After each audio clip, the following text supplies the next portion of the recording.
the ashes. The spirits light up the night, looking down the edge of forever. So stop me or take my advice. Now, from the Untold Radio Network, it's Untold Radio AM with Doug and Alex Hychak.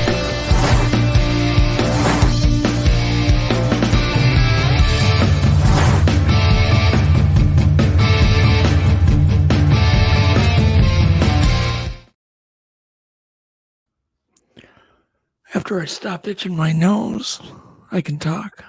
Started itching right before we went on. Oh, of course. That's how it always is. Yeah, some like fuzz somewhere. So, greetings, everybody. It's another live episode 171. Yes. Confirmed? 171. Is that confirmed? Yes, Oh, it is confirmed. And you just got some good news today, which is cool. We're not going to talk about it, but you got some good news. That was fun. Yes. Congrats. Thank Let's you. see here. So tonight we have a return visit from Max Hawthorne. He is an award-winning, best-selling author. Just was fun to have a conversation with him. And he is the prince of paleo-fiction. Yeah, the prince.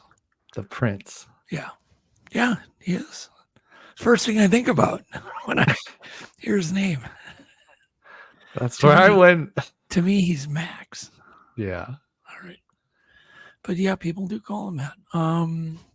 So we had a lot of severe weather this week, a lot of tornadoes and stuff in the last time. I mean, it was bad. It really was. It was very life-threatening. Numbers of people lost their life, which really there should be no excuse, in this day and age for people losing their lives in tornadoes. Not to those numbers. No. But did you ever notice did you ever notice that you never hear about tornadoes from another country? Ever. That is so weird. Think about this. Okay, try to remember one incident where a town got wiped out or people got hurt or killed in another country from a tornado. Yeah, I can't think of a single story that I've heard. I can't either. Thank you, Jennifer. And I heard somebody had surgery too and is kind of recovering. And of course, John, our moderator, John Ayers, he said, "Oh, that's the best way to watch our show on meds." Nice. Anyhow, so it's Jennifer. Yeah. So speedy recovery, Jennifer, but enjoy the show. We'll try not to make you laugh too hard. Yeah. Or Alex won't. But anyhow, so okay, we're back to the tornadoes. Yes. Name an example. Can anybody? And why just in the U.S.? Is the U.S. just that bad for tornadoes? I don't know. I mean, I really don't know because I don't get it. So I did do a little digging around and actually found a guy that had done a video about this. And he noticed it. I mean, I have noticed it actually before. I remember talking to a guy named Tom Stewart about it when we were heading down to Belize, and it was really humid. And I was like, this is the kind of weather you get tornadoes back in Minnesota. But yet there, it's whatever, Might get a shower, but you don't get the tornadoes. But Florida, you do. But yeah, you don't get them right out in Puerto Rico or, somewhere like that. They get hurricanes, but never a tornado. I don't know. I just find it weird. So I found a video. Go ahead and let's play video 1. A realization the other day that was at the level of, why do you never see baby pigeons, or why do you never see your neighbors bring in the groceries? Why do you never hear about tornadoes outside of the United States? I have never in my life heard about a tornado happening outside of the US. Not in the news, not in pop culture, never. I've never seen a tornado being depicted as happening anywhere outside of the United States in any book or movie I've ever watched or read. I've never seen any non-American ever talk about tornadoes. And I actually asked the question on Twitter, are there tornadoes in other countries? I've heard of hurricanes, tsunamis, earthquakes, and pretty much any other natural disaster happening in many other countries, but never tornadoes. And I kind of asked this in more of a kind of rhetorical way and wasn't expecting a real answer. But lo and behold, one of my followers actually gave me a real answer. And apparently there is a real explanation for this. This is So I looked it up, interesting. and yeah, while there are some very weak examples of tornadoes in I don't some buy other into it, though. countries, Listen, a majority of the tornadoes that happen in the world happen in the United States because it happens to be the perfect storm of good conditions for tornadoes to happen. Tornadoes like to develop whenever cold air masses and warm air masses collide over flat land. And the United States just so happens to be one of the only places in the entire world that happens to have those exact conditions. The extremely cold air from Canada meets with the warm air from the Gulf of Mexico over but the what about Russia? extremely They have flat the land same in the middle of conditions. the U.S. They and do. leads They to do. all of these tornadoes. Whereas Yeah, I there's don't know. basically Not nowhere buying else in the into it. entire world that happens. It's also incidentally why a quarter of the world's food supply comes from the U.S. because it's All right, basically enough one of of the that. only. Oh, by the way, God, you went nuts on Hanger One, and probably the Untold. I didn't even check the Untold Radio site, but you actually have a whole bunch of T-shirts called "That's Enough of That Crap" Oh yeah, with I should show Untold those. Radio. That's so cool. Why did you do so many versions? I Oh mean, my. There's a lot of versions of that. I know, but it's so cool. I mean, Oh, okay. You better hope they sell. Look at this. There's like 6 types of. Go ahead and can you zoom in on? I like this one, the one up at the top. You can't blow it up. Well, whatever. That's enough of that crap. Untold Radio AM. There you go. I love that one. It's Anybody it's wants? classic Anybody want? look. Throw another one up. Throw another one. Yeah, I like one with orange in it. There's even a Yeah. Bigfoot one. This orange Bigfoot one. Yeah. Look at that one. That is sharp. Yeah. Okay, that's enough. That's enough of that crap. Find one right now. Yeah, buy them. They're on sale. Oh my God! I guess on Hanger One there is a 10% coupon though, isn't there? Yeah. If Or does that only apply to books? I think it's just books right now, but I can get you guys. It doesn't say books. It says on your first purchase. Then yeah, they should be good. Okay.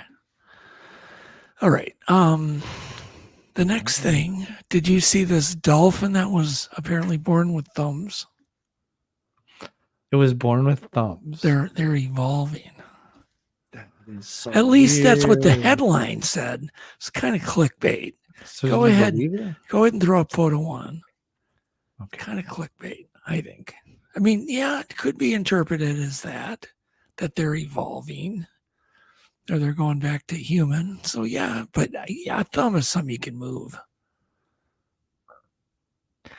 Yeah, I don't know. It looks weird. Do you think it's Photoshop? Or do you think it's real? Oh no, it's real. No, It's no, real. no. I found other examples. So do you think it's just like if I was going to to Photoshop it, I'd put human hands on it. I'd really freak people out. Oh my god! But no. So do you think it's just like a random mutation? Do you think there's more of them? Yeah, of course there's got to be more. Some kind of mutation. Maybe that's what all dolphins will look like soon. All right, so it says here, it says the thumbs are kind of carved out of the flippers, as the photographs show. Researchers with the Plagos Research Institute spotted a dolphin on 2 occasions this summer on a boat survey. So apparently it's off the coast of Greece. So if you want to go to Greece, see a dolphin with thumbs, there you go. But apparently it acts normal. It leaps and plays and does that. So that's clickbait. You know that. Yeah. I mean, you'd be disappointed if you clicked on that. So I did a lot of. So there was another clickbait one that I ran into this week. It says uncommon creature, right? Creature with enormous genitalia. Enormous. Well, that'll get your attention. So right away you're like, what? Creature with an, you're expecting to see some kind of big furry creature walking around with his junk hanging down. No. So this is also, it's a new species, so I didn't know what to expect. So I click on it, throw up photo 1. Or photo 2, excuse me. It's a damn dung beetle. and they're pointing to his or dung beetle, dung fly. They're pointing to his anal area. Now, how is that genitalia? Whatever. It's just the whole thing was complete clickbait. And there's probably 100 different types of dung flies. And so what's going on right now, there's a lot of scientists, they're doing a lot of DNA, right? They're collecting samples and DNA testing everything. And then there'll be a little bit different DNA in one of these. They'll test 5 different dung flies, and one will have a little different DNA, maybe a slightly different look, and they get all excited. It's a new species. No, it's a new subspecies. It's not a new species. But, they get all this academic credit and, big grant to find the dung fly with the big junk. With no junk, as far as I'm concerned. It's all perspective. It is all perspective. Right? So that's clickbait. And it says here, this thing, scientists were searching for a relatively uncommon genus of flies in Queensland, Australia, apparently. According to a study published December 7th, brand new, big study. Got to have a study, too. Yes. In the European Journal of Taxonomy. They're getting a little desperate, I think. Between blah, blah, blah, blah. Apparently, between 98 and now, they collected 100 different specimens of dung flies. Wow. And apparently, these things have pleurosetas, seta ingens. That's the name after the Latin word. Ingen means huge or enormous. Oh, yeah. So remember that about your ingen. Okay. Apparently this thing, it just says this name refers to the greatly enlarged male genitalia. The very large cup-shaped female proct, an ectoskeleton plate shielding the fly's anus. All right, it's enough of that crap. It's just, it goes on forever. It's clickbait. That's the bottom line. Yeah, that's so clickbait. If you're interested in that, you're like Sheldon, right? You know what I'm talking about? Yeah, I know. Okay, here's another one, another clickbait. Scientists are working to save a water monster. Right? Really? So you're like, oh my God, I got to click on that. Of course I'm going to click on that. Yeah, it's a monster. So I click on it and throw up photo 3. Oh my gosh, it's terrifying. This is what they're referring to, this cute little salamander with the little goth fingernails. You see the goth fingernails? Yeah. Cute. Nice. Whole thing's cute. But apparently, they did discover this thing is 1,000 times more resistant to cancer than mammals. Well, I would imagine every salamander, every snake, every reptile is more resistant to cancer. Yeah. By far. Whatever. What did they feed them? Bacon? I mean, I don't know. They fed them bacon. I'm cynical about this stuff. But this is an axolotl salamander. And we've featured these on our show before, but never was I clickbaited in. So they're trying to raise tons of money to save the axolotl. Noble cause. I think it's great. So it says ecologists in Mexico are fighting to save the critically endangered species, right? That they believe could hold the secret of medical miracles like tissue repair, possibly even cancer recovery. And so they're trying to save the axolotl. Why don't you just go catch a bunch and raise them in a pond? if you're worried know. about it. But they're Why? apparently they've raised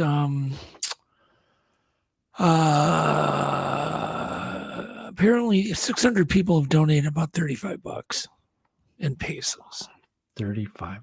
Yeah, that's 450 pesos. Or no, 400. Sorry, I'm all screwed up here. 600 pesos is about. So you can donate 600 pesos to save the axolotl. But how are they going to save it? I mean, you know what I mean? That's the other thing that kills me. You can save them by capturing them probably and transporting them to more streams. I mean, but they just want to use the money to do a survey in one stream in Mexico. Okay. Yeah, but so apparently scientists say they still need a lot more money to combat the crisis. This is not a crisis. It's a crisis. This is not a We crisis. need these cancer-fighting axolotl. Yeah, people having food to eat, and, Well, the problem homeschooling. is word's going to get out now, and people are going to start eating them because they're going to think it's going to cure their cancer. Yeah, that could be too. Anyhow, okay. Another clickbait. All right. This All is right. more clickbait stuff on animals. Yes. This one was really clickbait. And there was a headline for the new discovered chocolate brown creature with a big nose. That's the headline. Oh, Chocolate brown creature with a big nose. What were you thinking when you clicked? So I into click it. It's a freaking shrew. It's just a common shrew. Once again, got little DNA differences. It's a subspecies. And yeah, I don't want shrews to go extinct. We need shrews. You need them in your yard, Alex. We all need the shrews. What would life be without shrews? They eat grubs. They keep grubs under control. They're important to the environment. But it's just funny. Here's what's funny. They're claiming this is a new species, and then they went and set traps and killed 6 of them. What if those are the only 6 left? Oh, no. There they are, the poor things. They use the bucket, the ramp and the bucket with the spinner. You ever seen that? Yeah. That's where you catch mice. You put a little peanut butter or something up on the ramp or on the spinner, and they get on it and they spin off because it's ball bearings into the bucket. It is a great way to catch mice alive, because they just drop into the bucket. But they killed them. Anyhow, so they were euthanized, and they were given DNA analysis and all this stuff. And yeah, they're probably one genome away from a common shrew. But that was clickbait. Would you rather have them spend money on go rediscover the thylacine or Bigfoot or something? Yeah, something or useful. Meg. Go out and do something like that. Yeah, find the Meg. Yeah, the Meg. Okay. We're gonna have to ask Max if he liked Meg too. I saw Meg 1 finally. Yeah. And I kind of ran. I kind of Yeah, it was, I don't know what to tell you. I'm not going to make any comments. Said that much. Okay, then speaking of Meg, a lot of Max's books are based on this Pliosaur, right? Mm-hmm. And he just discovered a huge skull in England up on a cliff. Back when the oceans were really, really high, like 200 feet above where they are now, back from all the people causing climate change, back then. Yeah, those people back then. Yeah, those damn cavemen that caused that climate change. Burning. And the oceans rose hundreds of feet. Well, anyhow, there's this Pliosaur, right? Yeah. And it was the ultimate killing machine. And I think this is Kronos Rising is based on these creatures. I can see that. Huh? What? I can see that. Yeah, that is what he based it on. We'll ask of course. him. He'll know. He'll know. He's the author. It's based on it's on the long extinct, millions of years ago, the Pliosaur. Okay, it was the ultimate killing machine. It was 10 to 12 meters long. That's like 60 feet. And had powerful flippers that could go really quick, high speed. It was the apex predator in the ocean. It was like a T-Rex underwater. Yeah, but maybe even bigger. Yeah. So go ahead and look at this photo. Photo 3A. Look at the teeth hanging out of that thing. That looks wicked. You would not want to get bit by a pliosaur. No, you do not. Oh my God, Charlotte J goes, the Bigfoot, enough of that crap shirt is ordered. Yeah. Congratulations, you're the first person. We You want own pictures. We want to Charlotte- share it on our social media. She owns number one. Yep. Okay, so anyhow, throw up photo 3B. This is what they look like.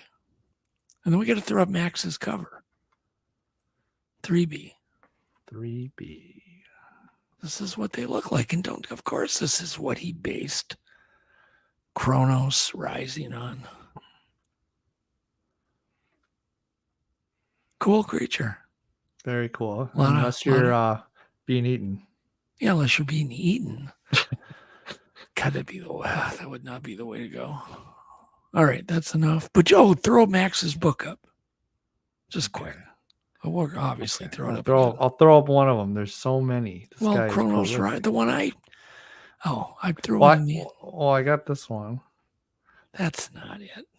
Okay, so you threw it That's in there? fine. We'll throw the right one up. He'll tell you which one. I think it's like volume 1 for sure. That's the creature on the cover. Yeah. All right, it's trivia time, and I thought, well, we're approaching Christmas, right? Yes. And I thought I'd do it on something dumb, of course, food item. I like food items. I did it on candy canes. Oh yes. Do you ever eat a candy cane? It's been a while. Everybody eats one a year. Come on. Nobody One a- admits it.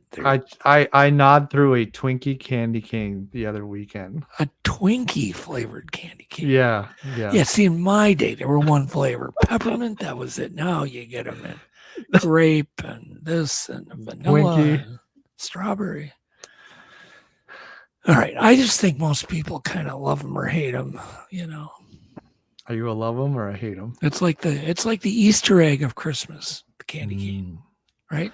Yeah. All right. How long has the candy cane been around? No cheating. 120 years. 600 years. Really? Oh, no. 600? No, sorry. Once again, I'm jumping the gun. My memory's not that good. The peppermint flavor used in candy canes has been around 600 years. Okay. So the whole question's null and void. Your answer's null and void based on. Does that mean I get it right? Based on your. Yeah, we just have to give it to you. I get a technicality? Yeah, you get a technicality. So when was the actual candy cane invented? The actual 120 years? in 1640 Oh, geez. by a German choir master who wanted basically to keep his choir quiet, you know, when they weren't singing. So he invented this candy, hard candy that would last so they could just lick it, and we'd strictly tell them you can't bite it. Just so they Serious. could shut up. It's a choir master, a German, inventive German choir master. So invented shut up it. and suck this. Shut up and suck this candy. And he put the shepherd's staff on it. Oh, yeah. It's So very apparently he iconic. said he used it to shut fidgety kids up during midnight mass, and they were asked not to bite the candy. See? Everything's invented out of need, Alex. Yeah. Gotta be Even the invented candy out of- cane at one point was needed. It was an incredible invention. So if you ever see a screaming kid at Walmart, hand him a candy cane. You shove it in his mouth. No, don't do that. No, don't You'll get in trouble. Okay. Blah, blah, blah, blah.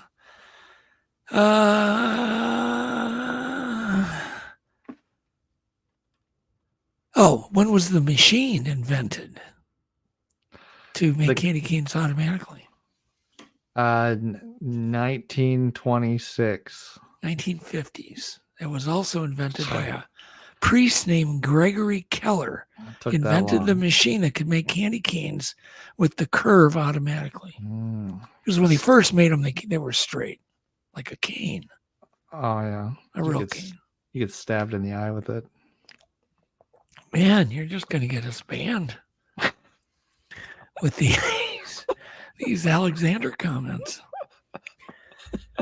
Candy canes are red and white, right? They used to only be white. It wasn't until when did they get their red stripe? 1962. 1900. They got the red stripe. They got the stripe before they got the curve. I don't know the order. I'm all confused. So first they striped them and then they curved them. Yeah, something like that. So it says no one's quite sure why the red stripe was initially added. Some say it was candy maker Bob McCormick in 1920 that put the stripe in. Okay. So candy canes have that candy cane has how many calories, Alex? 42. 42. They have 55. Mm. Is that what you tell yourself when you eat a donut? Oh, no, I know there's more in a donut. It's only got 42 calories. Yeah, this bite is 42 calories. And candy canes were first introduced into America when?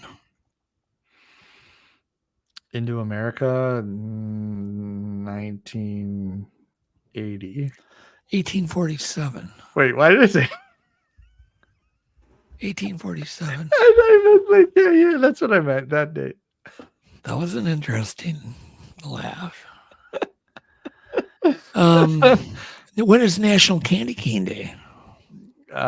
December 7th. December 7th. It's December 26th. Oh, the day after Christmas, which makes no sense. Should be December 7th. So you have to save them till after Christmas. All right. Yep. How many candy canes are made every year? This is a shocking number. 1 billion. It's 1.76 billion. And 90% of them are sold between Thanksgiving and Christmas. Yeah, that makes sense. Yeah. Yep. And the biggest candy cane is how big?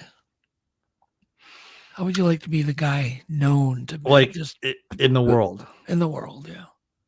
And I found conflicting information on this. 47 feet. I don't take this stuff lightly. I don't want to give out any fake news. One says in 2012 it was 51 feet. Another one says in 2011 it was 63 feet. Oh, I'm on somewhere the in there is some fake news. I said 47. Fake candy cane news. I feel like I get half a point for that. Yeah, you get something. You get John Ayers credit. Charlie goes, proof is posted on Facebook that I ordered the first one. I will send pics when I get it in. All right. We're almost done with this stupid trivia. In 1921, Rasher O. Westerfield invented a machine that could automatically make candy canes.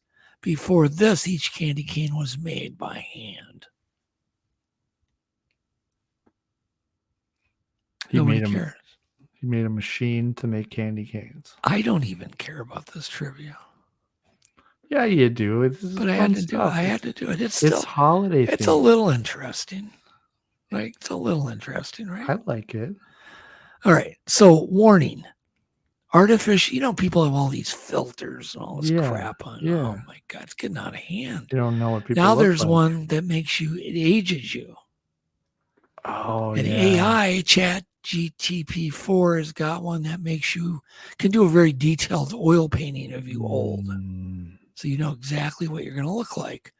So I thought, well, I found these celebrities. I found an article, and I'll give them credit at the end here. But I found an article, and these are all notable people. So it'll keep your interest. Obviously, we need to know them. So go ahead and throw photo 8 of Marilyn Monroe. So there's what she would look like today if she was around. Wow, that's incredible. And I don't know if this is with plastic surgery or without. I'm not sure. It looks like with plastic surgery. Yeah, this should be, the button. Do I want my celeb with plastic surgery or without? Yeah. So there you go. Not quite as sexy, but So photo 9 is somebody everybody knows well. Our President John F. Kennedy. Photo 9. There's what he would look like today. Wow. And I'm like, what does he look like? He kind of looks like somebody. I just can't place it. Yeah, he's still got it going on. Look at that. Yeah, he'd be pretty old by now. I'm not really sure when he was born, but I think he'd be in his late 90s. Yeah. He's still got a full head of hair, though. I know. He's AI. still rocking the hair. Apparently, AI does not take your hair off. It doesn't thin your hair down. See, AI is nice. Yeah, it is nice. Judy Garland on photo 10. This one I found really interesting. Poor Judy. She turned into a fish? Oh my God. Yeah, a little bit. It's a little fish-like, isn't it? She turned into Finding Dory? God, you're mean.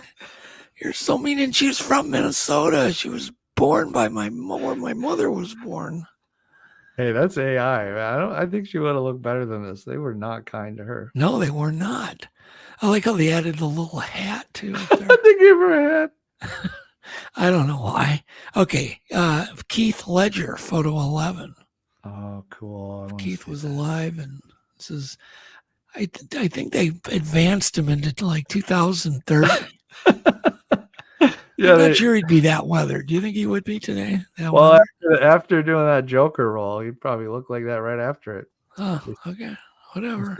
Apparently, they think male celebs play a lot of golf out in the sun. Yeah. So that must be sun damage. I think the next one's your favorite. That's a little odd. You peaked. Photo 12, John Lennon, if he was alive today. Oh, yeah. Yeah. It's kind of interesting. I like how his prescription got an X. Jeez. Oh my God. Alex is mean tonight. Okay. Next, Elvis Presley, if Elvis was around. Oh, yeah. He looks a little crabby. He looks like he doesn't want to perform anymore. No, if you saw that guy, the old version of Elvis, you'd go, yeah. Yeah, makes sense. Yeah, you'd say, what are you so grouchy about? That's it. He looks like a hound dog. See, this feature in our show is definitely better than the candy cane trivia, right?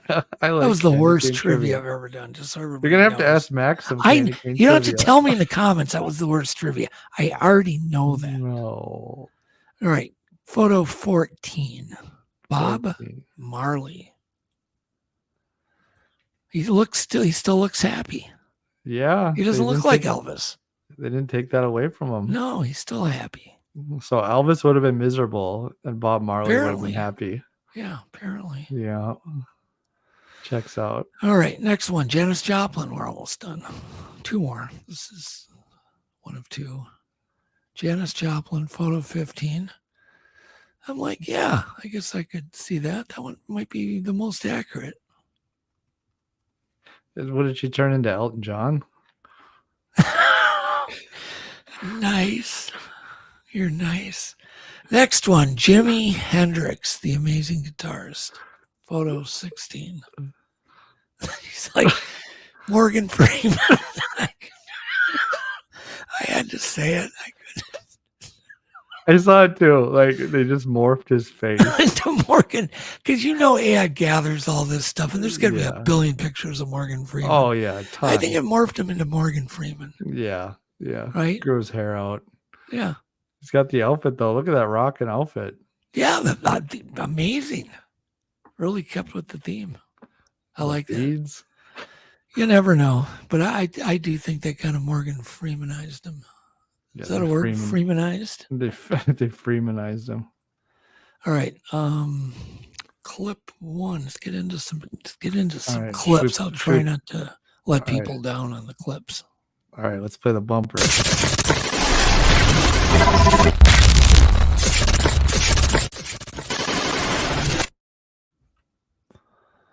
All right. I like to leave you just up.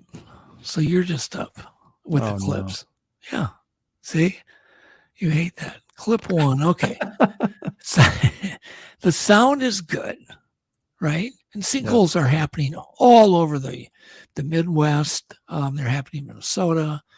A little smaller in Minnesota. I've got some even in my neighborhood that have formed.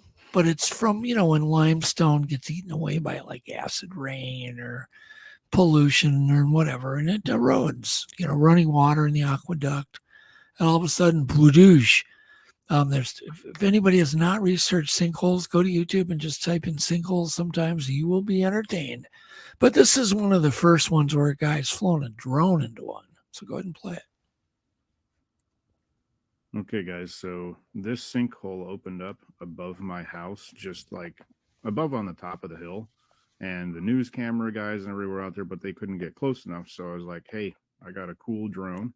So I'm going to fly my drone over top so we can take a look at it. What I didn't tell them is I decided that I was going to fly my drone down inside of the sinkhole. So I hope you guys enjoy this. This is kind of a rare view of what's inside of a sinkhole. You can see all the different layers there. It's just dirt, Alex. Now, this is when the sinkhole Spoiler alert. 60 feet deep. I want to see the aliens. You can see the road pieces down there. There were bushes and trees and stuff that fell in there as well. But this sinkhole actually got a lot bigger after I filmed this. It got a lot deeper and a lot wider.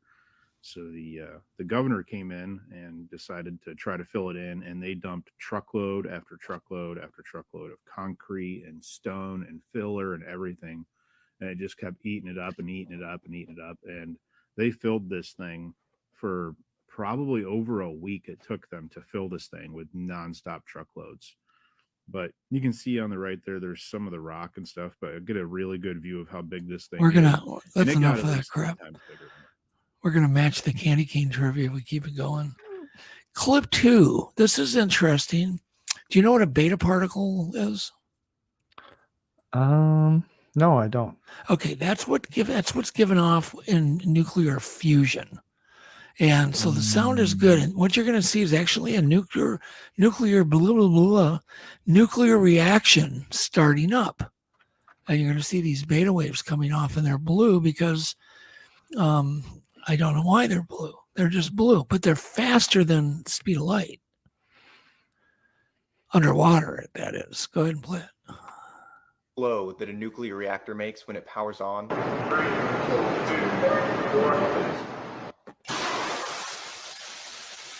is called Cherenkov radiation, and it happens because the nuclear reactor is emitting particles. Remember that word, Cherenkov. The speed of light. Not faster than the speed of light in a vacuum, but in water, light travels at 75% the speed of light does in space. So these beta particles emitted from the nuclear reactor create an effect analogous to a sonic boom, except with light, because as they travel through the water, they ionize the water molecules and excite them.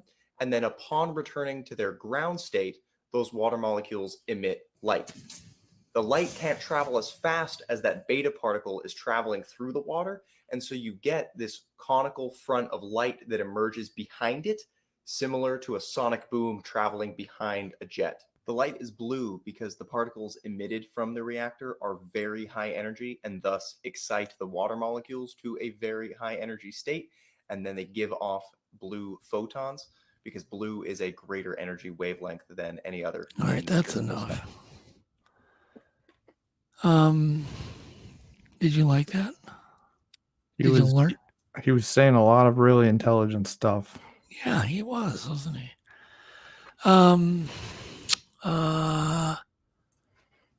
Let's see here. Sound is good on this one. A home with a view is a complete understatement with this. You got to see this. So her home is built on a rock, right? But the river kind of flows right around this rock. And could you imagine having this? Go ahead and play it. So I have to admit the eeriness of standing in my kitchen and only seeing water below my deck. Wouldn't that be crazy? Yeah. Especially the way it's flowing away from her months home. ago to spot the place. That's And incredible. from what everybody's told us, the river, we're safe. We're on a big rock. But I'll tell you what, It's amazing to watch this river and all these huge trees that keep on coming down. You know the river. what does that remind you Amazing. of? A building like that. You've been there. That one clubhouse we were at. We don't want to say where, who has it. Yeah, right. It flows right by it. Yeah, that's pretty incredible. That is similar. Clubhouse. Yeah. Yeah, it was pretty incredible actually to be there. All right. This is the creepiest. I had to put this in there. The creepiest toilet, right? On the planet, no doubt. You can skip ahead because you don't need to tour the whole damn house because it takes a while. He has to go down into the basement. Okay. So go ahead and almost 3/4 of the way through, skip ahead. You can let him talk for a minute and then skip ahead to 3/4. Okay, TikTok, let me introduce you to the creepiest toilet I've ever seen, and one that you could not pay me enough to use. So it's in this house. I mean, the upstairs part of the house looks good. A little too far, Alex. A little too far. Basement. Everything's There you go. normal, right? Basement. Normal basement. Pretty cruddy basement. Sure. But what is that? But here's what's creepy about it. It's what's behind the toilet. It's this big open thing, and it's pitch black in there. It opens up to the crawl space. And literally anything could be coming out of there. A coyote could get you. With my back to the crawl space of a 100-plus-year-old house. Creepy. And why? Don't you wonder why? This light is right here, but that light switch doesn't work. All right, that's enough of that. All right, clip 5 you mentioned. The reason I put this in there was because of that, what the AI did to Dorothy. Oh, boy. So put clip 5 on sound. It needs to be off. And I get a headache just looking at this poor fishy. But go ahead, throw it on. Clip 5, sound off. This way. Not this one, but this one. Yep, that's her. That's it. What in the world? That's like breeding. They're breeding these goldfish just to extremes. Like I had that goldfish had a tail like that long. That is extreme breeding. Super long. All right. Clip 6, sound is good. This is called a hexa. Do you know what a hexa is? Hexa? Yeah. Yeah. You do not. Yeah, I've seen them all the time. Yeah, you do. Flying over. The I've old hexa. Take the hexa to I've work. seen clips of them. Well, I'll tell you though, this is getting exciting because this looks pretty damn practical. It is. I haven't seen them before. Go to clip 6. Sound is good. This is a hexa. So this is like a helicopter made of drones. And you can land in water. That's where I think it's so cool. Go ahead and play it. What I don't like, the guy goes, it's controlled by an iPad. And I'm about to fly it. No. It's called the Hexa, and it's a one-seater drone. Look at this. This is your pilot helmet, your comms. In the middle, you got an iPad Pro with augmented reality to show you where the digital fences are. This is your joystick. If you want to climb, I would not want an iPad powered slide right, Hexa. like that. The thing crashes. Left, pull forward, backwards. I mean, you don't touch the iPads, are you? Just bump them and they These are fully buoyant. How would they do an automatic Apple update while you're in the air? I mean, it looks really stable and really easy to fly. Just a simple joystick. I literally think anybody could fly that in 10 minutes of training. Wow. This is coming. This is coming. You know, we won't be buying the Ford Ranger anymore. We'll be going to get that. Got to get me a new Hexa. The new 2029 Hexas are out, right? Oh yeah. I think it'll be cool. Be like the Jetsons. Clip 7, the sound is good. And can you identify the type of deer, Alex, after this place? Because I have talked about them before. Go ahead and play it.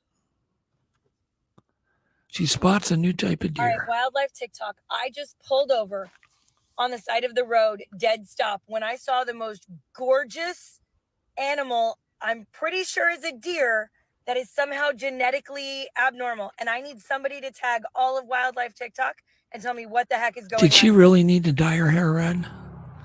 Anyhow, Yeah. there it is. What kind of deer? Multicolored. What kind of deer? It's a piebald deer. They have these in Minnesota. They're all over the country. It's a genetic defect. And their heads are a little smaller, and a little kind of llama-like, I guess. Someone explain it to me and tell me how I can protect it from hunters and stuff here in my area. Who do I need to tell? There you go. Piebald deer. Alex is distracted. Alex. What? Are you distracted? No, we're good. We're good. Oh, okay. Anyhow, clip 9, the sound is good. This is scary to me, what he's going to tell you. It's very scary because I can't even comprehend it. Go ahead and play clip 9. What sound? Daughter came to me today and asked, Dad, I need some money to pay for fuel for my car. I said, sorry, baby, the ATM's broken. And she said, no, Dad, seriously, I need to put fuel in my car. I said, okay. I gave her $40 cash, and here she is right here. I gave her $40 cash, and she said, what am I supposed to do with this? I said, pay for your fuel. And she said, well, how do I do that?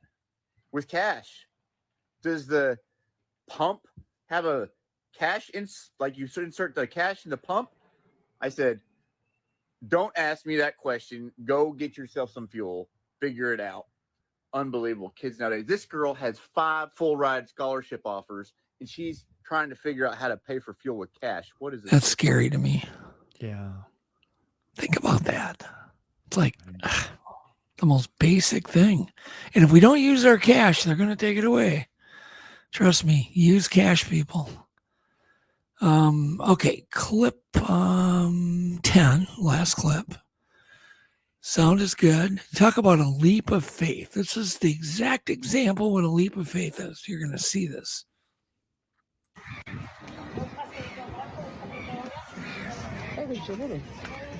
This is a leap of faith. That's a 1-ton animal. You even look, he just leaps off that. For all I know, there's another mezzanine down there. Yeah. Could you imagine? Oh my gosh. How are we doing on time? We're ready. We're ready? All right, let's take a quick break and get Max on. Yeah. Exciting.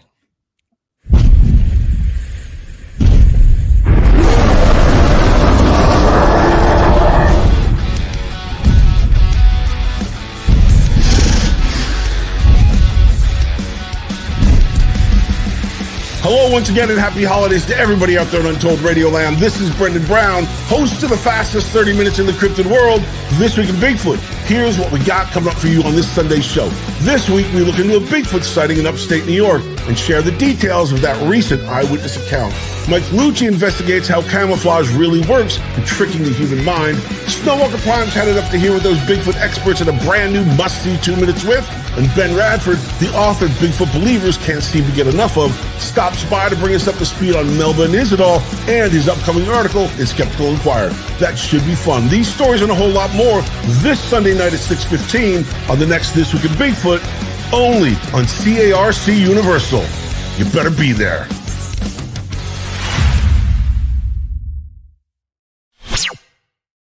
Hey, Untold Radio Network fans. Want exclusive perks and to support our channel? Introducing our YouTube membership program with 3 amazing levels.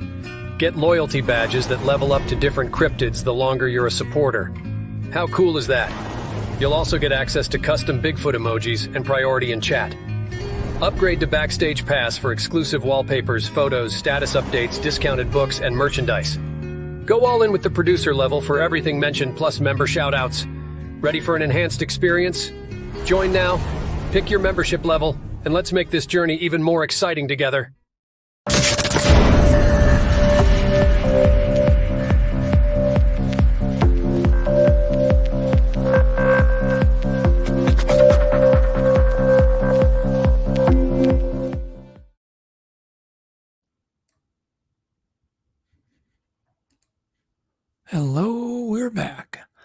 By the way, Ristall's got your number. He said when you looked distracted to me, he said a Krispy Kreme commercial probably popped up.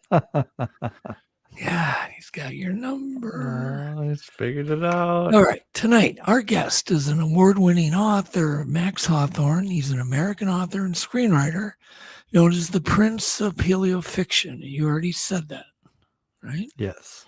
He's best known for his Kronos Rising series of sci-fi adventure and suspense thrillers. I guess his book has won Book of the Year, People's Choice Awards. He's on, he had an Amazon #1 best-selling author, which is crazy, of Monsters and Marine Mysteries, a cryptid research book. Awesome. Became #1. That's awesome. Anyhow, without further ado, let's get Max on. Hey, Max. Greetings and felicitations. Yeah, how are you? Chubby, how are you? Same. The same. I was reading something about this new wonder drug, and I'm looking at all the side effects, going, nope. A new wonder drug? The was it Ozempic? I think it is the one that you just lose weight just like crazy. But you can get, but you have to pay for it out of your own pocket if you don't have diabetes. So you got to get diabetes first. You got to get diabetes, and it's cheaper. Really? That doesn't sound like a very positive situation. As a former fitness professional, I would advise against that. Yes. Yeah, me too. Yes. Me too. Did you? I would imagine you caught the news of this. The pliosaur? Yeah, the pliosaur skull up in England, way up on a cliff. Oh, So actually, I've known about it since they found it a year or two ago. Oh, they found it a year or two. Okay. Yeah, but I was sworn to secrecy, so I kept my big mouth shut, etc. I know those guys. So how did it get up on that cliff, Max? Was the ocean that high?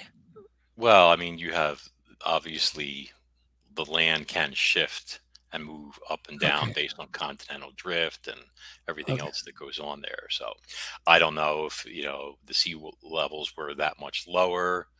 I mean, higher, I'm sorry, 150 million years ago or not. It's not really my area. I'd have to check to find out, to be honest. But super interesting. So, and what do you know about this?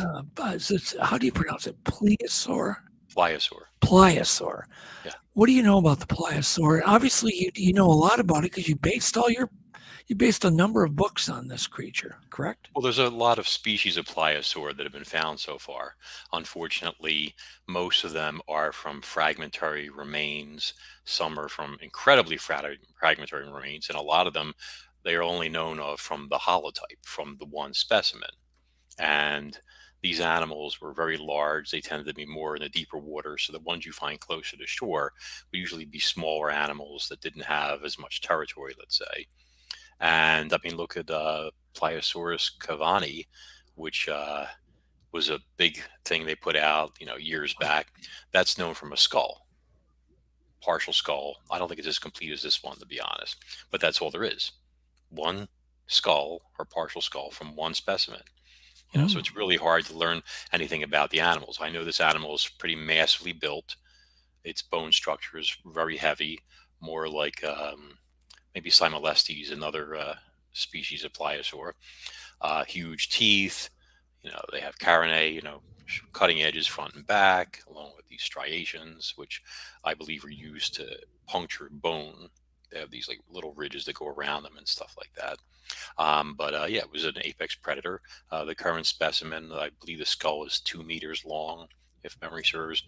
And they're estimating the original animal at 10 to 12 meters, which is about 33 to 40 feet, something like that. And, you're talking about something the size of a Greyhound bus, let's say. Very massive animal, large flippers, 4-wheel drive, so to speak, for the ocean, etc. Very fast swimmer. I mean, we did when I wrote my paper on plesiosaur locomotion, and a pliosaur is a species of, genus, or whatever you want to call it, a family of plesiosaurs, but they have short necks and large heads versus your traditional image of the Loch Ness monster, you know, the little head, the long neck, and Yeah. all that jazz. But you see the four flippers, so they're all plesiosaurs. And when we did that paper, Professor Mark McMenamin, a paleontologist, he did a stool numbers like calculating swimming speed for the specimen that we were using and the animation, etc. And we came up with or he came up, I should say, I don't want to take him any credit for that, for a swimming speed, like we're talking just cruising speed. I think it was like 6 or 7 miles an hour, something like that. Wow. Which is just like, you know, you and I walking down the street. But the interesting thing was that cruising speed was twice the cruising speed of a megalodon shark, more than twice, in fact. Well, could a pliosaur kick the ass of a meg? Oh, I would have to say, yeah. I mean, you know, people aren't going to be happy with this answer, but the short answer is yes. And you got to look at it realistically. First off, the pliosaur they just found is a lone specimen. It's just a skull, although there's probably more of it there. Okay. But when you find a single specimen, especially when you're dealing with an animal that has indeterminate growth, like a fish or a reptile, these are creatures that grow their entire lives over the course of their ontogeny. So that growth is faster in the beginning, but it still continues over time. You see this in crocodiles, you see this in snakes, anacondas, reticulated pythons, whatever you want to call it. So, and then of course there's sizes between certain individuals, as well as possibly sexual dimorphism, which is size differences between males and females. You know, if you look at a bull crocodile, they're twice as big as the female, like Nile crocs, okay? And then you have to consider upper size ranges. So if your average Nile croc, I believe, I have to look it up on Wiki to be sure, but for a male, I believe is 10 to 14 feet or something like that. Although they do get up into the 20s. Over 20 feet. Yeah. So the point is though, but if you look at Nile crocs, 80-90% of them, the adults are going to top out at, you know, anywhere 10, 12, 14 feet. But you will always have these larger individuals that get gigantic. And the same thing would apply to pliosaurs. A bigger, older animal will get bigger, bigger, bigger. So the odds are that this is probably statistically just an average animal, which means that, I mean, they don't even know yet, I don't think, if it's an adult. But even if it is an adult, the odds are that, mathematically speaking, they probably got much bigger. So I guess time will find, you know, will tell. But incredible animal, incredible bite force, off the charts, able to shear through prey. But the point is when you were asking about the whole megalodon thing, and this isn't to, you know, pick on the shark is limited by speed, you know, because of a cartilaginous skeleton. I did this whole piece that I think we're going to be talking about whether Megalodon was a scavenger or not. And there's this whole video on my YouTube channel. It's like 30 minutes long or something like that we did. And it discusses all the evidence, which is overwhelming, that the adult Megalodon sharks were scavengers. And one of the reasons for that is the bigger a shark gets, the slower it becomes. Yeah. So I was able to use like research on basking sharks, which is a related species. It's a mackerel shark, just like Megalodon was a mackerel shark. And they did speed tests on it, and a 26-foot basking shark topped out at like 11 miles an hour. So we know that a comparable Megalodon arguably was also limited to 11 miles an hour. Now they got much bigger than that, which probably means they were even slower. But for the purposes of all the research that I did, we decided to go with that 11 just to be, you know, authentic or generous, even if you want to call it that. But if you have something like a pliosaur, that thing was probably Orca speed, probably topping out at 30, 35 miles an hour, you know, in a rush. So by sheer speed alone, and agility and everything else like that, you just wouldn't have any contest. It just, you know, it wouldn't be pretty. It would be like, I don't know, a Messerschmitt taking on like a bulky bomber that didn't have a tail gunner and could not maneuver well or something. So. How big did Megalodon get? What would be the biggest that you think that they, you know, the biggest size they achieved? Well, I did some research on that also, and like most of the papers out there, they have the shark topping out at around 50 feet. I did some research on my own using very large posterior teeth that I have collected, and posterior meaning further back in the jaw. And a lot of people don't know this, but the teeth get smaller the further back they go. You know, the anterior teeth in the front, the principal teeth, are by far the largest. And then as they go backward, if you pull up like that one set of jaws you just had up there from the Museum of Natural History, that old thing that you showed from like the early 1900s, can you pop that back up? Yeah. So this jaw was at least a third too large because they used the same size teeth all around, which was all, they're limited by the knowledge of their time. So if you look, even though those teeth seem a little smaller, like on the left lower jaw, they're not, because the jaw goes further back. So those teeth were all the same size from the same large individual, which made the jaw be that much bigger because they had to put a jaw together to fit all those teeth. So in reality, the jaw was probably, I'd say, a third smaller, a third, 2/3 the height, let's say, et cetera, width and all that stuff. But I did like mapping out some of the posterior teeth I have. I found that if all things were equal, and it's likely that the jaws, as they continue to grow, maintain shape and function, that it's likely that the shark that has some of the posterior teeth I have had primary teeth, principal teeth, that were some of them well over 8 inches in length, which is considerably larger than anything that's been found so far. There's a handful of like 7+ inch teeth in the world. And I mean a handful, which shows you how infrequently they got to that size. Just like a 20+ foot Nile croc. It's a very rare thing. So it is possible that the shark got to be 55 or maybe even pushing close to 60 feet in length. Wow. What's the biggest tooth that you have? How many inches long? The biggest tooth I have in my collection would be 6.5 by like 5 inches. Wow. So very wide. It weighs like 20 ounces. I have a bunch of like 6-inch teeth. I have 2 of them that are white, believe it or not. Actually whitish or off-white. That's like an interesting. ivory color. Yeah, so it looks like it came from a fresh, from a fresh kill or a fresh carcass or something like that. In reality, it's almost certainly the minerals that were available when it became fossilized. But it's pretty cool when people see them. Do you think there's there's obviously a lot of people that still think they're still swimming. They're still out there. There's not many of them. Do you think that there's a complete, utter no chance of it? Or do you think there's a chance that a Meg would still be around? That actual clip is in the Megalodon scavenger video on my YouTube channel, actually, that one right there. But there was one video we did, because I've been looking into, when I wrote Monsters and Marine Mysteries, I investigated mega sharks, a lot of sightings, a lot of evidence and stuff. And I wanted to put together, convincing evidence of what is really out there. And this was usually bite marks, from extant, like whales, whale sharks, things of that nature. A friend of mine, him and his wife, the Tudors, they're from Canada, back, gosh, I think it was this past July, maybe, or was it the year before? I'm getting old and senile, but a subadult, like a 30-foot humpback, washed up, and it was covered with shark bites and stuff. And it also had evidence of a ship strike on it, on the shoulder. It had a huge series of gouges from a big prop tore up its shoulder and stuff. And it had 2 gigantic bites on it that were a yard plus across, which suggests a white shark 32 feet in length, which is, of course, gigantic. I mean, that's massive. bigger than Bruce from Jaws. It's almost as big as the shark from Jaws 3. It's a huge, huge animal. Just to put things in perspective, since people can relate to that.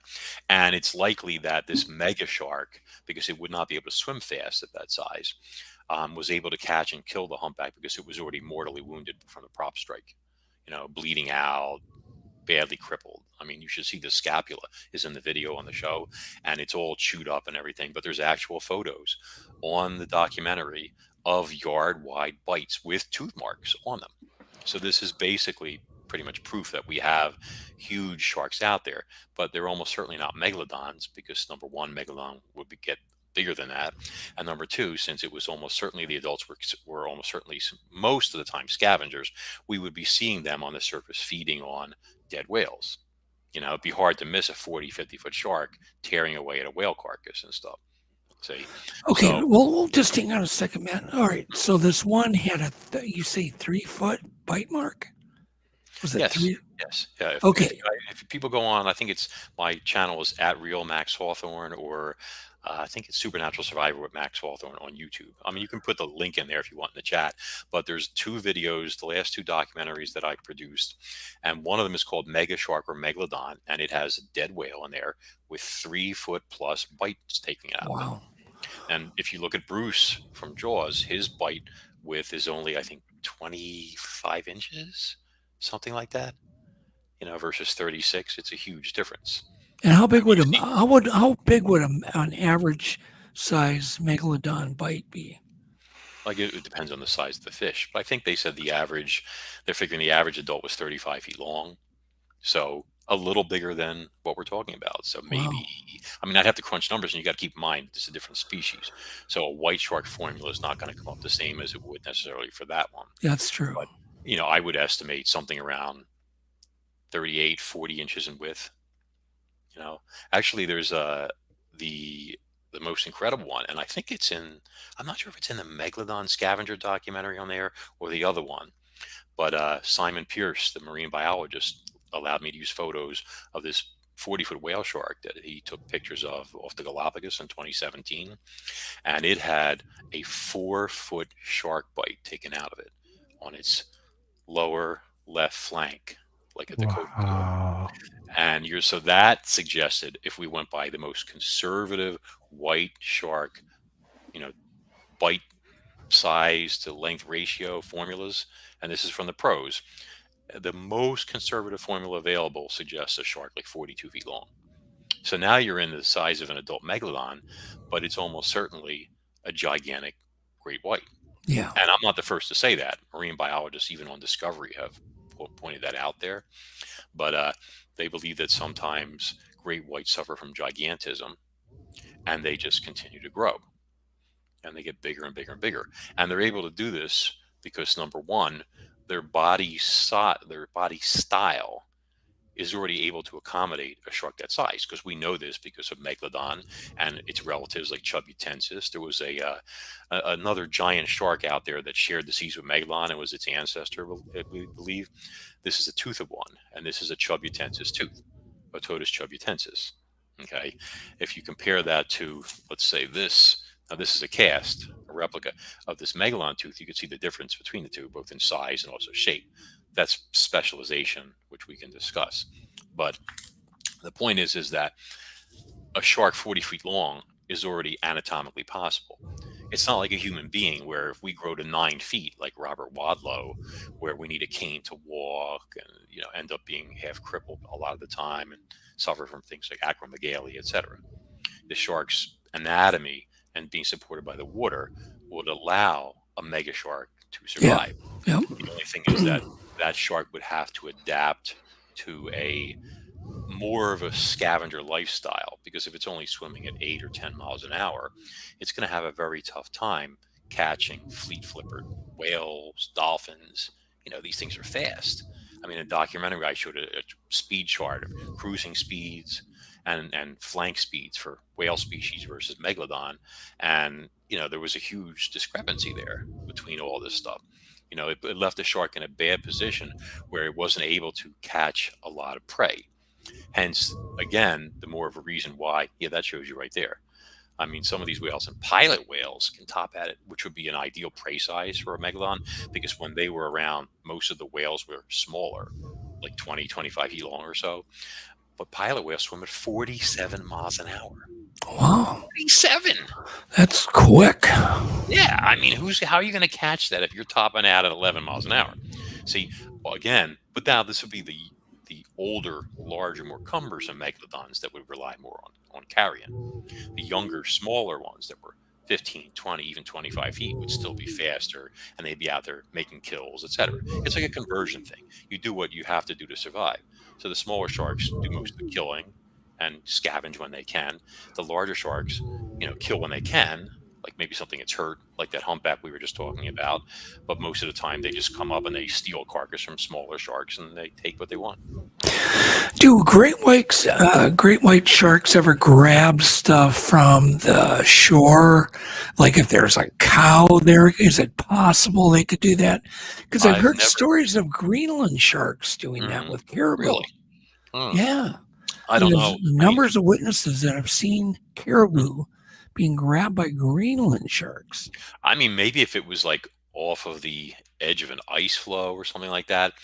Orcas, as I'm sure you've seen, will swim right into the surf, grab a seal, and then swarm back out. And you're talking about something that weighs 5, 6, 7, 8, 10 tons maybe, but they have a skeleton made of bone, not cartilage. So their musculature is much more powerful. They can survive under their own weight, etc. If a shark gets beached, it's usually game over. I mean, there's been many videos of a 7-foot white shark that gets beached and it can't get back into the surf. People have to drag them out, help them, So imagine one that was 15 feet long, 20 feet long. They're in deep trouble. See? So, I mean, I think it would be quite a stretch. I don't think a white shark would do that. I think its sense of preservation would tell it, if I do this, I'm going to get beached and die, What's going on? I really wanted to ask, I know it's kind of off subject and we'll get back on Megs, but the attacks, I'm sure you read with great interest of the Orca attacks on ships, off the coast of Greece. What in the world is going on there? And Lee, yes, they keep growing their whole life. I think we touched on that a little while ago, but it slows once they hit like sexual maturity. Normally, you bring gigantism into the thing, though, and God knows how fast they're going to grow, which, by the way, I'm sorry, I digress with that question, but the gigantism thing also explains why we're not seeing mega sharks all over the place. Because if you think about it, you need a breeding population of like 500 adults, they say, for any species to survive. Human beings, great white sharks, whatever it might be, genetic diversity, etc. So if there were 500 30 or 40-foot sharks out there, I think we'd be seeing a lot of them, but there aren't. Do you know why that is? No. It's like the candy cane question, It's really simple. It has to do with eating or being eaten. You see, when sharks mate, the male, who's a little smaller than the female, maybe 10% smaller or so, he comes up and he puts the bite on her right here. Wham! Side of the neck by the gills. And he grapples with her and wrestles her down to the seabed, And then but does he injure the... Sometimes the wounds are horrific, and you see these gaping holes in the gills, and you think, oh my God, she's going to die. But their regenerative abilities are incredible. And in a year, the wound's gone. Like, you can't even see it anymore, pretty much. So this is just foreplay. Yeah, I mean, he just like grapples her down to the seabed and, whatever and stuff. And, there you go. I'm keeping it after almost ripping her neck out. Yeah, but so the point is like, so let's say if a male is 16 feet long and a female is 18 feet, he has his work cut out for him, but he manages to do it. I'm sure she allows it to a point, whatever, this type of stuff. But that's how they mate. Claspers, all this other. We'll skip all the anatomy. But now let's suppose that you've got a 35 or 30-foot female out there and a 16-foot male. I mean, she's going to be 8 times his weight. Do you think he's dragging her down to the seabed to have his way with her? Think about it. He's going to be lunch. And if it was reversed, and let's say that it was a 20-foot female, a big female, and a 30-foot male or 35-foot male, and he starts coming towards her with amorous intentions, she's going to run for the hills because those jaws could take her head clean off. You see? So you would need 2 sharks with both the gigantism to pass on those genes. And there's so few of these with all the stuff I've documented, so it's very unlikely. I mean, maybe it'll happen eventually, where 2 of them will get together and, produce mega babies and stuff like that. I don't know. Is it the males or the females that can get really huge? I think either way is possible. I'm not sure which of the videos that's from. That might be, I don't know. It's all from that same video, the one you sent me, Max. Is it the scavenger one? I believe so, yeah. Okay. Yeah. So I think that's showing the size of Chubutensis, which the shark I showed you the tooth of before, and Megalodon at adult sizes to show the difference in terms of mass and stuff like that. But so, I mean, I would imagine with gigantism, either gender could get large. Normally, females are a bit bigger than males. That's, documented. But I mean, anything's possible, Can great whites, like bull sharks, reboot and live in fresh water for very long? Bull sharks can survive. Yeah, I know bull sharks. I don't think white sharks can do that very well or very long. I think there was one incident where it was probably that New Jersey thing that Jaws was based on, where they did like they believe the shark that swam up the river was either a bull or a white shark, and I believe a white shark, a small one, was caught and killed, that had human remains in it. I forget what, Manasquan, I think it was, or something. Yeah. You know, that whole massacre. Yep. But I don't know if the remains had washed downstream and the shark had, you know, consumed them, and a bull shark was still the culprit or what. It's been a long time since I looked at that, decades and decades. But to answer your question about the killer whales and everything, I'm sorry, I digressed. But what did you? Well, I was just curious what your thoughts are on these orcas. I think that orcas really are incredibly damaging. intelligent, emotional animals. They're highly family oriented. I think they're very passionate creatures, and I think we're taking all their food, and I think they're fed up, and I think they're lashing out. Really? You know, they know they're the apex predator. At the same time, obviously, they're. Thank you, Jeff. They see, orcas have normally, there's no documented instance, you know, of orcas deliberately attacking human beings in the wild. That I'm aware of. In captivity, we've seen horrifying things take place, and this is when you have an intelligent animal that's gone mad from being in prison, effectively. You know, swimming around in a tiny, you know, tub with its own waste and stuff. So, and that same whale, you know, he murdered multiple people. Okay, so the point is, but in the wild they don't normally do that. But at this point, I think they're suffering, and I think they're very, very irate, and you know, they look at us and like there's a reason why, in my opinion, they don't normally go after people. And I don't think it's a matter of respect or anything like that, or just like we're not on the menu. I think it's because for hundreds of years they watched us wipe out the great whales easily, effortlessly. Things that they do, but it takes them a lot of muscle and power and work. Whereas we have explosive RPGs with grenades on the end and stuff. Okay, so they've seen what we're capable of, and they teach people that. And I think that's why they normally steer clear, because they don't want to be in the crosshairs. But I think they're desperate. That's my opinion. Yeah, I mean, we're talking some serious reasoning that's going on for them to take revenge. Yeah, I don't think it's revenge. I think they could have sunk a lot of those boats. I think it's more like trying to drive somebody away, you know, sending a message. Gotcha. That type of stuff. Stay I mean, out, these stay out of animals, this area. yeah, they are whale killers by nature. Okay, they've adapted to eating fish, a lot of them, I think, because of the whales' populations being reduced again by us. Some scientists believe that all orcas initially were whale killers, whale hunters.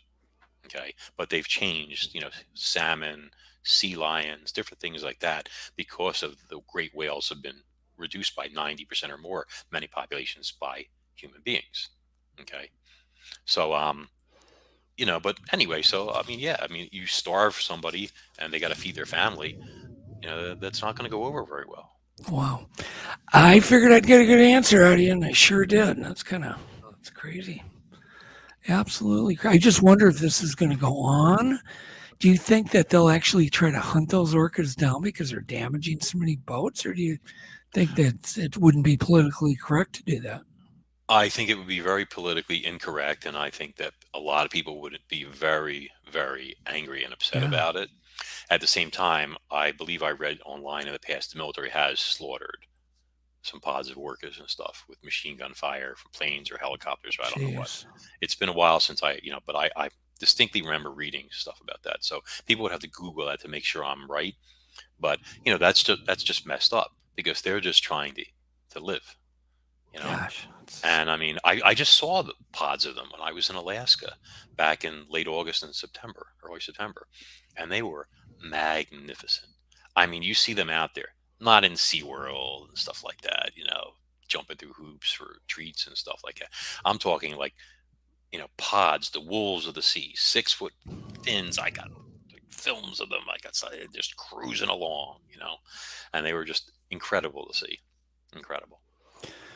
Okay, well, back to let's talk more about Megalodon. What do you think their demeanor was? Is there any evidence or any thoughts from their brain and how intelligence? Were they, like you had mentioned, maybe were scavengers because they were very slow.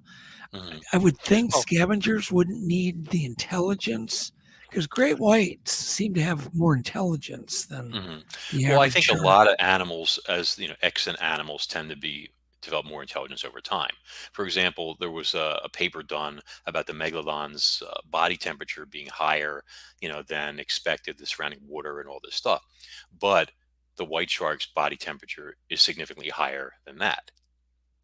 So it shows you that the circulatory system, countercurrent, heat exchangers, et cetera, in the white shark are more advanced than megalodons were. So, I mean, everything goes hand in hand. But I didn't lose you guys, did I? No, we are Oh, here. okay, just making sure. I just saw myself on the screen, and I remember being on an interview where the host just got up and walked off and didn't say anything, and I was like sitting here talking to myself, and I'm like, hello. We're just and then I was giving like, you the hi, so I'm spotlight. Max Hawthorne, and I'll be taking over the show. Yeah, no, we're just giving you the close up. Well, listen, let's talk about the whole scavenger thing, because it's not just a matter of something being big and bulky or slow or anything like that. It has to do with fossils. It has to do with anatomy, morphology, etc. So I showed you already this cast of a 6-inch megalodon tooth. Okay. Now let's look at this white shark tooth, which is 3 inches long. Do you guys see any difference between them at first glance? Let me try and move the white shark Not tooth much. closer. I see Move this one further back. Let me try to make these things look like they're the same size. they're kind of blown out. I can't really see if they're serrations or Well, anything. let's not worry about the serrations. Let's look at the overall shape. You see how the white shark tooth is a triangle? Right. effectively? The other one's got. So this is like a blade. Okay, you look at it sideways. Blade. The serrations here are much larger, coarser, they're called. Okay, this tooth has a different shape to it. The tooth crown is different. Instead of being flat, you can see here there's a column, or like a semi-cylindrical like core to the tooth. Can you see that, like 3-dimensionally from the shadows and stuff? Yep. Okay, I could even try and bring it forward a little bit. Maybe that'll work good. Okay, so if you look at it that way, you can see how it's got that big kind of semi-cylindrical section there. Okay, then if you look at the top of the crown, it's not a triangle. It has like this narrower section here, and then it has these parts here, the cusps that flare out. So we see the difference there? Yep. Okay. It looks like it would make a great aircraft design, the mag tooth. Yeah. But you know what it also reminds me of? It reminds me of one of these. You know what this is? I have no idea. This is a log splitter. See? Ah. Now, if you'll notice, you see the log splitter has a narrower tip like this does. Then it flares out towards the bottom. It even has serrations. Okay. So the thing is that when I was researching all my fossils and collecting all this stuff, I started looking at all these principal teeth, and I started seeing this pattern where there was this narrower crown tip and then these wide flaring out cusps that I call flanges. And I mean, you can see it here. Let me get in the light. You see again. Okay. And you can see it here. Wrong way. Okay. Again. See? Yeah. Okay. And you can see it even on this smaller tooth, my bad, which it's not quite as pronounced, but it's already there. Okay. And this is from a smaller shark, maybe a 30-footer. So what we're looking at here is there has to be a reason why this tooth was shaped like this. And the log splitter, I mean, for anybody who's ever jammed one of these into a log, the log is like a cylinder and you hammer it in and boom, boom, boom, boom, boom, and then the log splits apart. Okay. So this tooth functions similarly, but it was a bone splitter. But the difference is it's not going into the center of a rib like we would with a log. It has to hit the rib from the side. Okay. So what I realized was happening here was, and I confirmed this by getting fossil evidence, is that when the shark was feeding, and this is only the upper jaw teeth. These are the principal teeth in the upper jaw. The lower jaw teeth are very much like the white sharks. They're narrower and pointy. And if people don't know this, the shark does yes, Greg, definitely, thank you, a fork and knife strategy. So when a shark bites, the lower jaw with these spiky teeth comes up and it impales the prey item. Okay. And then the upper jaw comes up and hyperextends. You've probably seen that with great whites. Remember, their lips peel back like Yeah, it's like that, pretty and weird then the jaw looking. goes like up, out, and down. Yeah. That's called hyperextension. It's like this hideous grimace. It's in the video. People could see it there, slow motion and stuff. Okay, and Megalodon undoubtedly did the same thing. Lemon sharks do it. All these other guys. So what would happen is these teeth were designed to split ribs, and what they would do is you would have a rib, and you would have a rib. Okay, like this, and the tooth would come down between the two ribs like this, and it would reach a point where here, and then these cusps, which are thin on either side, and remember the serrations here exactly are like hacksaws, very fine serrations. Hacksaws cut through hard things like metal. Okay, coarse serrations like you have on the great white teeth are like steak knives. They cut through meat. There's a difference. Okay, so when this came down, and it's perfect, you got on the screen there, as the teeth came down, and there's actually an animation. It's a shame you don't have it on there, but it would push down between the ribs, and it would happen tooth, rib, tooth, rib, tooth, rib. And as that happened, they would slice into the bone with these narrow cusps. These flange-like cusps here, and both sides. And it would happen on both sides of the ribs. So not only was it slicing into the bone, it would sandwich it. It was a sandwiching attack between the ribs. So this would slice and slice on both sides, and the rib would start to crack, crack, crack, crack, crack, and then pow, it would just come apart. And this is very important for the shark, because if you just come up with your giant teeth and you smash into a whale with those huge bony ribs, you're going to lose a lot of teeth. I mean, they're just going to fall out. They're going to snap loose. They're going to break, all sorts of stuff. Because these jaws, these teeth are based in a cartilage jaw, which is nowhere near as strong as a bony jaw. Okay? You ever be in a dentist chair if you have an extraction? Happened to me one time. And he was pulling his tooth out, and he was pulling me out of the seat, trying to get the tooth out. Okay, so that's because we have jaws made of bone. A cartilage jaw doesn't have that advantage. Okay, so this is what happens. This comes up between the ribs, and it just slowly presses in, and it's able to pop open that rib cage like a soda can. Well, did Meg have the kind of teeth that would conveyor belt teeth that would just another one would? But those teeth take a day to replace. Oh, only one day. If you lose a whole bunch of teeth trying to smash into something, etc., you're gonna have a hard time. And if you're trying to bite through ribs, because that carcass is partially or mostly stripped already, you want the heart and the lungs that are inside that rib cage. You got to get through those ribs. Jeez. So you need those teeth to do it. So Were there any, Max, are you aware of any other dinosaurs that had that same tooth design? Or was this unique to Meg? Tyrannosaurus Rex had teeth that were designed for crunching through bones, and I believe also they were adapted to grasp and puncture the shields, the frills of ceratopsians, to pin one to the ground so another T-Rex could get to the neck or break its neck or whatever you want to call it. But this is a fairly unique design, and it's unique in sharks. See, Chubutensis did not have that gigantic flair to it. They had it a little bit, but this shark eventually became this shark. See, which means that more and more of the Chubutensis sharks that were better designed for scavenging carcasses survived and got bigger and bigger and bigger. See, and eventually the parent species just died off, and then they got larger, courtesy of whale carcasses and stuff. But it was a very successful animal. Well, what was the range, Max, of these, in the oceans, and what oceans do they occupy? They were pretty much over most of the planet.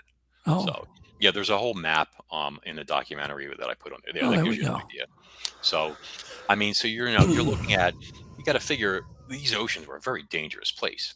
I mean, you had 20, 25-foot young megalodons out there making kills. You had the Chubutensis, who was still around, making kills. They grew up to 40 feet sometimes. You had prehistoric white sharks, which could be bigger than the white sharks of today, out there making kills. You had the giant Cosmopolitatus mako shark that was as big as a big great white, if not bigger, out there making kills. I mean, you had all this stuff. And sometimes people would question, well, wait, where are all these carcasses coming from if all the megalodons were scavengers? And it's not that they were all scavengers. My research shows that it wasn't the younger sharks that were mostly scavengers. They were mostly predators. It was that the adults were more primarily scavengers and secondary predators when an opportunity came along. Like if you're a 50-foot megalodon and there's a whale trying to give birth and she's having a problem, she's not going anywhere. You've got yourself lunch. and that shark will make that kill, etc. You know, you find a slow swimming sea turtle, you know, something wounded, anything like that.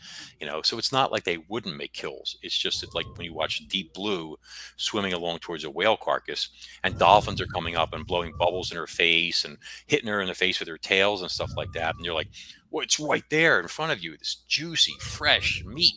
You know, why aren't you making this kill? It's because she knows she can't catch them. They're too agile, they're too fast, and they can sense what she's going to do with their sonar before she even does it. See? So why waste your time and energy and calories when you got a juicy sperm whale carcass 3 miles that way and you just keep going? Well, have they ever found any fossilized squid beaks? I've always, I should know that, but I guess I don't know the answer to that. Well, squid beaks don't fossilize often. I know Professor McMenamin, when he was doing his Triassic Kraken paper, which, by the way, was incredible, they found evidence of a huge glass squid, a beak, and I think a piece of what might be a Triassic Kraken beak. It's in his paper. So if people get a chance to look it up, Mark McMenamin, you can, it'll tell you. But squid don't really, cephalopods rarely get much in terms of fossilization because there's no bones. No, right. But the beak is still pretty hard. You would think there would be one beak from some cephalopod. But it's not bone. It's made out of chitin or whatever it's called. Yeah. So that's different. That's more like fingernails. It's like fingernail material. Yeah, and those don't preserve well either. But here, I'm going to show you something that's really cool, though. So check this out. Hopefully we can see this. Now, I'm going to hold this close. You see this tooth right here? Is that in focus or is that? Yeah, it's pretty focused. Okay. So this is a neonate, an infant megalodon tooth. Okay. It's triangular. And if you look, it looks pretty similar to the white shark tooth, doesn't it? Yeah. Yeah. It's got these fine serrations and all this stuff. Okay. There's no cusps on this yet. Okay. So this animal was pure predator when it was born. Okay, this is from a very young megalodon that is a little bit older. Okay, now you see this tooth is a little bigger. Hold on, I'm gonna see if I can do this right. Okay, but you'll notice you see here how that crown is belled out there. You see that? Can you see the difference? Yeah. Okay, so this is your cusps starting to form a little bit already. See, it's no longer a straight triangle or almost triangle or whatever you want to call it, heart shape. It's got more of a bulge on both sides. And that's what's going to eventually become the cusps. And it's going to lead to that whole rib splitting operation and stuff that, that the shark did. So we could see that over the course of its ontogeny, meaning its lifespan, life cycle, etc., the shark exhibits these changes where the teeth on the young sharks start off designed purely for predation, and then they gradually start to bring in the secondary thing where, again, here, this is like I said, probably like a 30-foot animal where those flange-like cusps are already starting to appear. It's not as pronounced as it is when you have a gigantic one. You see the difference again? Okay, but they're already on their way. And when it comes to this whole rib theory, we actually have plenty of fossils. And in the documentary, I have like tons of them because I want to make sure that people know that this is all, right on the money. And I put dozens of fossils from my collection of whale ribs that show these megalodon feeding marks and all that. And, the shark would come up. You got to figure this technique with the ribs only works on a carcass. I mean, think about it. If you need to gingerly feel your way between those ribs, it's like you putting on a glove. Okay. You're not doing this at high speed. The whale has to be dead, for you to make that. You know what I mean? I mean, how hard would it be for you to put on a glove if your spouse was waving it back and forth in front of you?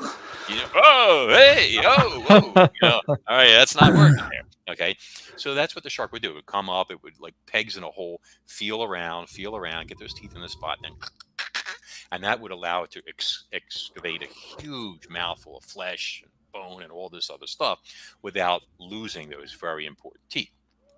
So point is, so this is just one example, and it's funny in the documentary when I talk about the ribs showing the evidence of this, this scavenging technique, and I'm like, we see this again and again and again and again and again and again and again and again and again and again, each time flashing, images of this on the screen. And I'm like, you get the point. Okay. So this is just one really nice example. And if I can get that close enough, I don't know if this is going to, yeah, that's not bad. And this is one that's in the documentary. And what you got here is this is a piece of like Cetatherium, like prehistoric Miocene whale rib. Okay. You can see it's shaped like a rib. See this flattish part here. That would be the inside part of the rib. Okay, because that would be protecting the organs, and then the circular part be on the outside. Anyway, so we look at this and we see, if you could see it, you see there's 3 on my left. You see there's 3 scratch marks, we'll call them. Yep. Okay, so the first one is probably just a little feeling out point. Okay, oh my God, I'm gonna find this spot over here. My bad. And then you have 3 marks. First is just like an inaccurate one. Then you have a deep groove. And then you have a second groove that's really deep where the bone explodes. You can see there's a huge fracture mark. You see it?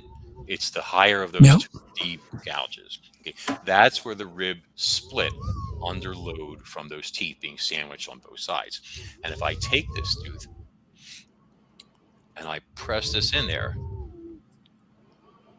like so, the cusp fits perfectly into the rib. It's hard to do this, obviously, right here. But if you hold this in your hand, you can see it's just perfectly sliding right in there like a piece of a puzzle, etc.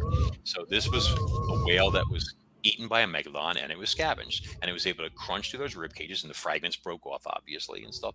And that's, you know, that's how it goes. So that is the scavenger theory. And again, I'm not saying, oh, Megalodon was just a scavenger. That's not true. And I've never said that. You know, and anybody who says I said that is a liar. I'm sorry, but that's the way it is. But you have an animal that was designed so as it got bigger, that's what it did. It relied more and more on carrion for the lion's share, or hyena's share, if you want, pun intended, of its nutrients. See? And it had a limitless supply of carcasses. Do you know why? Why, Max? Because the candy cane was 60 feet long. I'm getting even for you, Alex. See, I'm going to put him on the spot because I heard him torture you about candy cane size and all that stuff. I'm like, where are we going with this? Let's talk, you know, Megalodon. But anyway, because first off, for every 40, 50-foot Megalodon out there, you probably had 10 or 20 or 50 that were smaller. Yeah, and they were doing the killing, I bet. Exactly. And not just Megalodon, Chubutensis, Cosmopolitatus, prehistoric great whites, all these other mega sharks out there. We're all out there making kills. The poor whales. And then Mama Megalodon, I'm telling you, it was not a good time to be a whale. Okay. No. I mean, those were some dangerous seas, you know? And so all of these were like, it was like a conveyor belt of flesh.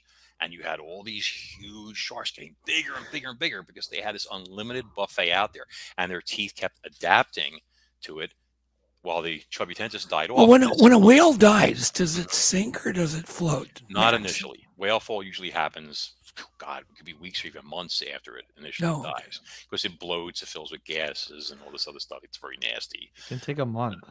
Yeah. Yeah, I've heard about exploding whales.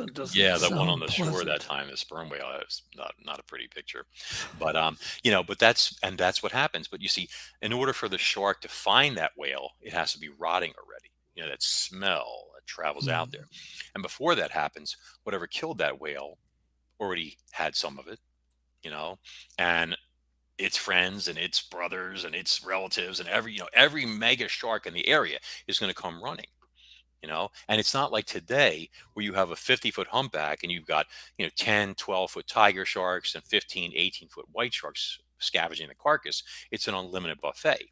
Back then, most of your whales were 20 or 25 feet, whereas you had sharks that were that big and much, much bigger. So that carcass is going quick.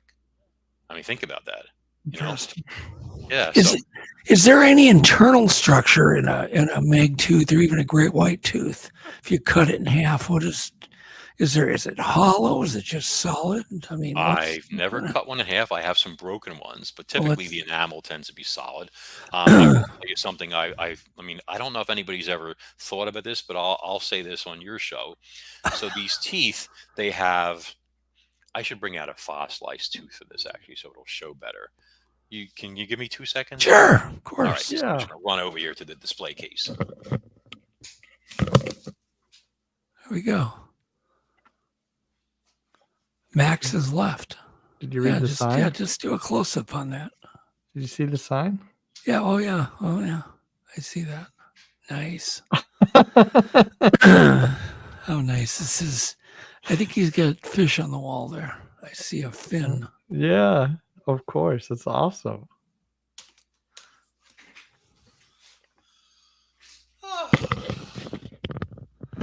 Did you go on the lecture? Do you go on the lecture circuit, Max, and speak? Oh, my wife gives me all the lectures I can handle. Oh, okay. Thank you. So you don't. If I wanted to hire you at a conference to speak, would you do that? We could talk about it, sure. Okay. You know, I was like, oh, check it out. See this? This is actually from 260 AD. This is a silver Legionnaires medal from the Roman Legion cavalry, Imperial Legion of Rome, the third. Yeah, I have a whole bucket of those. Yeah, do you? No. This was awarded to an officer by the Emperor Gallienus for the defeat of the Alemanni. And since I'm part Italian, I thought, hey, I thought this would be a nice thing to wear. You know what I'm saying? Like, a little conversation piece. Anyway, let's forget that Brooklyn accent for a moment. Okay, so here we have almost a whitish megalodon tooth fossil. Okay, is that real? Oh yeah. Oh, okay. Yeah, you kidding? I could shave with this thing. It doesn't even look. I mean, it just looks so beautiful. Well, yeah, it looks It's perfect. been polished. Yes, I didn't polish it. That's how it came. Okay. But anyway, so the point is so you have this thing that some call a burlette or a chevron, okay, on the tooth. Now this is actually the back of the tooth. A lot of people don't know that. Okay, this is here. So let's do it this way. This non-display side is actually the front of the tooth. So if the shark was coming at you, and this tooth was probably an upper number 1 or 2 on the right side, I want to guess. But anyway, this is what you would see as it was like munching and stuff. So they're a bit hooked, basically hollow on the back. It has curvature to it. If you see it from the side. There you go. Yeah, That's and I wicked. believe, and I don't know if anybody's ever thought of this before, but people are gonna anything I say that people like, they usually try and use. So this is because. And I've matched this up with the gouge marks and stuff on huge whale ribs I have. There tends to be a curve to the slice. And I believe that's because it slices more easily for the animal instead of a straight line run, because the jaw is going to flex and the tooth is going to bend outward. So it helps it save teeth by sliding along, cutting the ribs like that. So you get that really thick crown also. But anyway, so point is so this here is actually the inside part of the tooth. This would be inside the mouth, okay, like so. Okay, it's thicker like that, more reinforced for absorbing damage and pressure from the sides and pressure up and down and all this other good stuff. So labial side, lingual side. Lingual is the inside. Okay, and Max is show and tell. He should be in the lecture circuit. Thank you. You are very kind. I don't think I'd ever be allowed. My daughter would let me, but we'll see. So anyway, the point is we don't see these chevrons on a lot of teeth except huge extinct sharks. A lot of megalodons, some Chubutensis, which was a very close relative and stuff. And I believe that this was actually an anchor point for ligaments or extra cartilage or something like that to help the tooth stay in the jaw when it was being pressed down and all this pressure left, right, wedge between the ribs and everything else like that. I believe that is the purpose of the chevron, is there was an extra anchorage point that we don't see in extant sharks that helped keep it in the jaw. Because why would you have this rough patch here unless something is connected to it? See what I'm saying? So in the jaw, the parts that were fully exposed would be more like this. See, most of it would be covered. I have to ask Max, what is the fossilized tooth of Meg? I would imagine they're available. I mean, you could buy one. Oh, sure. How much are they? Anytime there's a huge storm and the coastline in certain areas gets ripped up, you see them appear on eBay by the thousands. Yeah, and how much are they worth? It depends on size and quality. So if it has great enamel, like that one does, you saw how shiny it was. If it has really pristine serrations, the little hacksaw, stuff on there. If the tip is intact, okay. Which, by the way, the tip is another indication of the whole scavenger thing, because most of the tip damage occurs with the really big teeth, which are also the most valuable ones. So it's a shame when one is Well, damaged. how much? Because Alex wants to buy me one for Christmas. Okay. Does he really? I think well, he does. I said, I'm think hinting. you should. You go to fossilshack.com. Seriously, fossilshack.com. Okay. And I would call them directly or email them, and you speak to Seth, S-E-T-H, Seth Sorensen. Wow. He's a friend of mine and has helped me with many things, including some of my shark tooth research, etc. He is a megalodon tooth expert, and you tell him I sent you, and he will give you a nice discount. Wow, there you go, Alex. So he'll take very good care. How many people know the guy that sells megalodon teeth? Only Max. This man puts bust-sized mosasaur skeletons in museums. Jeez. Okay, I mean he has some great stuff. Anybody else out there? If you're one of my readers, you tell him you know me. You say, hey, I saw Max on the show. He recommended you, and he said you give me a discount. Make sure he gives you at least 10% off. Hopefully 15. Okay, watch. Now I'm going to hear. Yeah, but how much are they? You still never even hinted. It could be a 6-inch tooth, depending on quality. It could be $500. It could be several $1,000s. Oh crap! Okay, I take that back. And Sorry. every time it goes beyond like 6 inches is the magic mark. I can't get one for $40. Well, you can, but it's going to be a small tooth, or it's going to be bad quality, beat up, cracks, enamel peel, shattered root, missing tip, yada yada yada. Okay. I just want big. I just want a big fossil. A big $3,000. That's what I am, a big fossil. Well, with you buying it, Alex, he's good, man. How can you go wrong? You know, $3,000. Hey, listen, no it's your problem. dad. I mean, come on. How often are you going to buy your dad a 6 or 7 inch? Well, not 7 inch. That's like the price of a house. Okay, but how often are you going to buy your dad a megalodon tooth? You know. Yeah. Well, only once, according to the price. Oh, you could give me a replica. Right. You could Put give that me ad a in the drink replica. to Give me a just good in replica substance. that's painted. Where is the best place to find Meg teeth? Fossilshack.com. Ask for Seth. I'm on Etsy right now. Just give me a hydrocal replica. I'd be happy. I have a few shark teeth that I found. 10 to 15% off, depending on how he feels about Max that day. That's right. Yes, and AJ said, where's the best place to actually find one if you want to go hunting for your own teeth? People get them in the Cooper River, all sorts of places like that. I mean, the best ones, are probably in the river, but people go in, they go scuba diving for these things. Mm. Obviously, now it's not the time. It's freezing. But where? Where specifically? The Cooper River, Sandy Cooper. I mean, all sorts of places. Anywhere on the river's coastline. I mean, remember, Florida was all underwater. Yeah. Back there in the Miocene and stuff like that. So, we have property down in Florida. You take a shovel and you got like seashells and shark teeth everywhere you look. Yeah. Well, you could. I'm you sure could there's go. some megalodon teeth in there too, but I just don't feel like get a backhoe and going to look for them. AJ, you could swim with the manatees and look for shark teeth. Interesting. Alex said he would buy you a tooth if you send me a shirt. See that? There. Okay. We'll definitely get you a shirt, John. You deserve one. We'll have to pay you in shirts, John. John's our moderator. Cool. I like him already. Yeah. Anyhow, so excuse me. So, what is a very little known fact about Megalodon? First part of the question, and then what do you think of these movies that Alex told me to watch? What's your Rotten Tomato score of the Yeah. That's a weird question because I'm doubling up. I'm getting two in one punch. So the weird thing about them, gosh, something really weird. I mean, I've heard the males used to go to a lot of Miocene strip clubs and stuff, but I don't know this for a fact because I wasn't there. This is why Max does not do conferences. Exactly. You have no idea how I've been biting my tongue over the course of this conversation and, keeping my, my normally wicked sense of humor in check.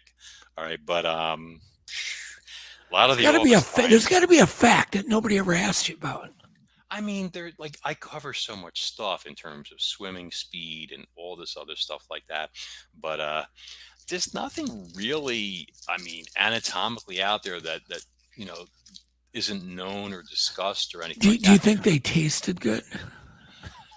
I'd have to ask one of my pliosaurs from my book. Yeah, there you go. And because in Kronos Rising Kraken 1, there was a huge brawl between an 84-foot Megalodon, which obviously is exaggerated for the purposes of the novel, and a similar sized Pliosaur killing each other and stuff. I was going to read you guys for your listeners a little excerpt from the book and everything, but I don't think we're going to have enough time. We will. Yeah, you can do that. Really? Absolutely. Yeah. Did you want me to answer your question first, though? Yeah. First, like Rotten Tomatoes. Yeah. So we talking about the movie The Meg? The Meg, the one on Netflix.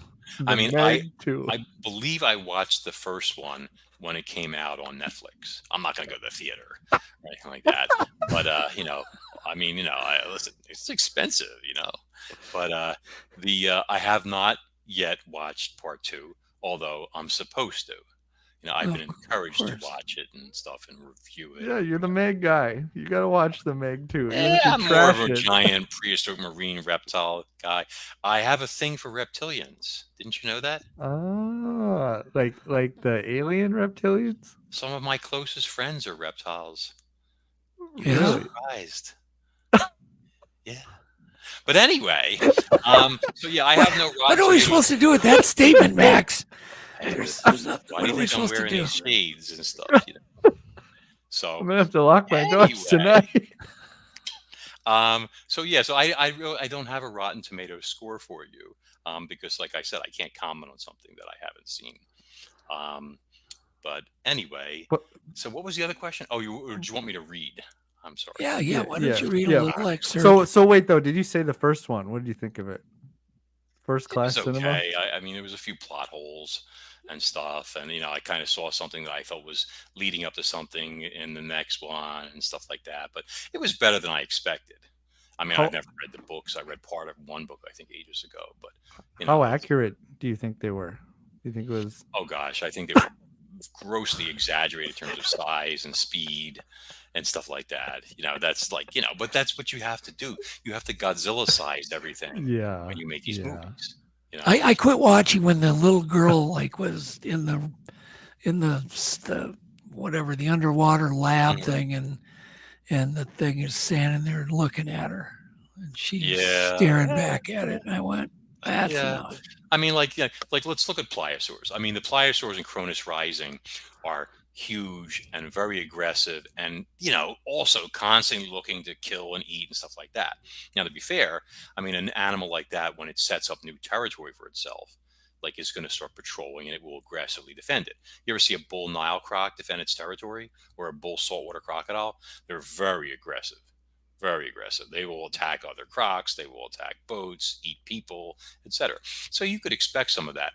But in order to make mine more like, I don't know what you call it, like whatever and stuff, I sped up their metabolism so that the thing was always hungry, And then when you have a species that's trapped in a caldera for 66 million years, you have to expect that, high speed metabolism, etc. But anyway.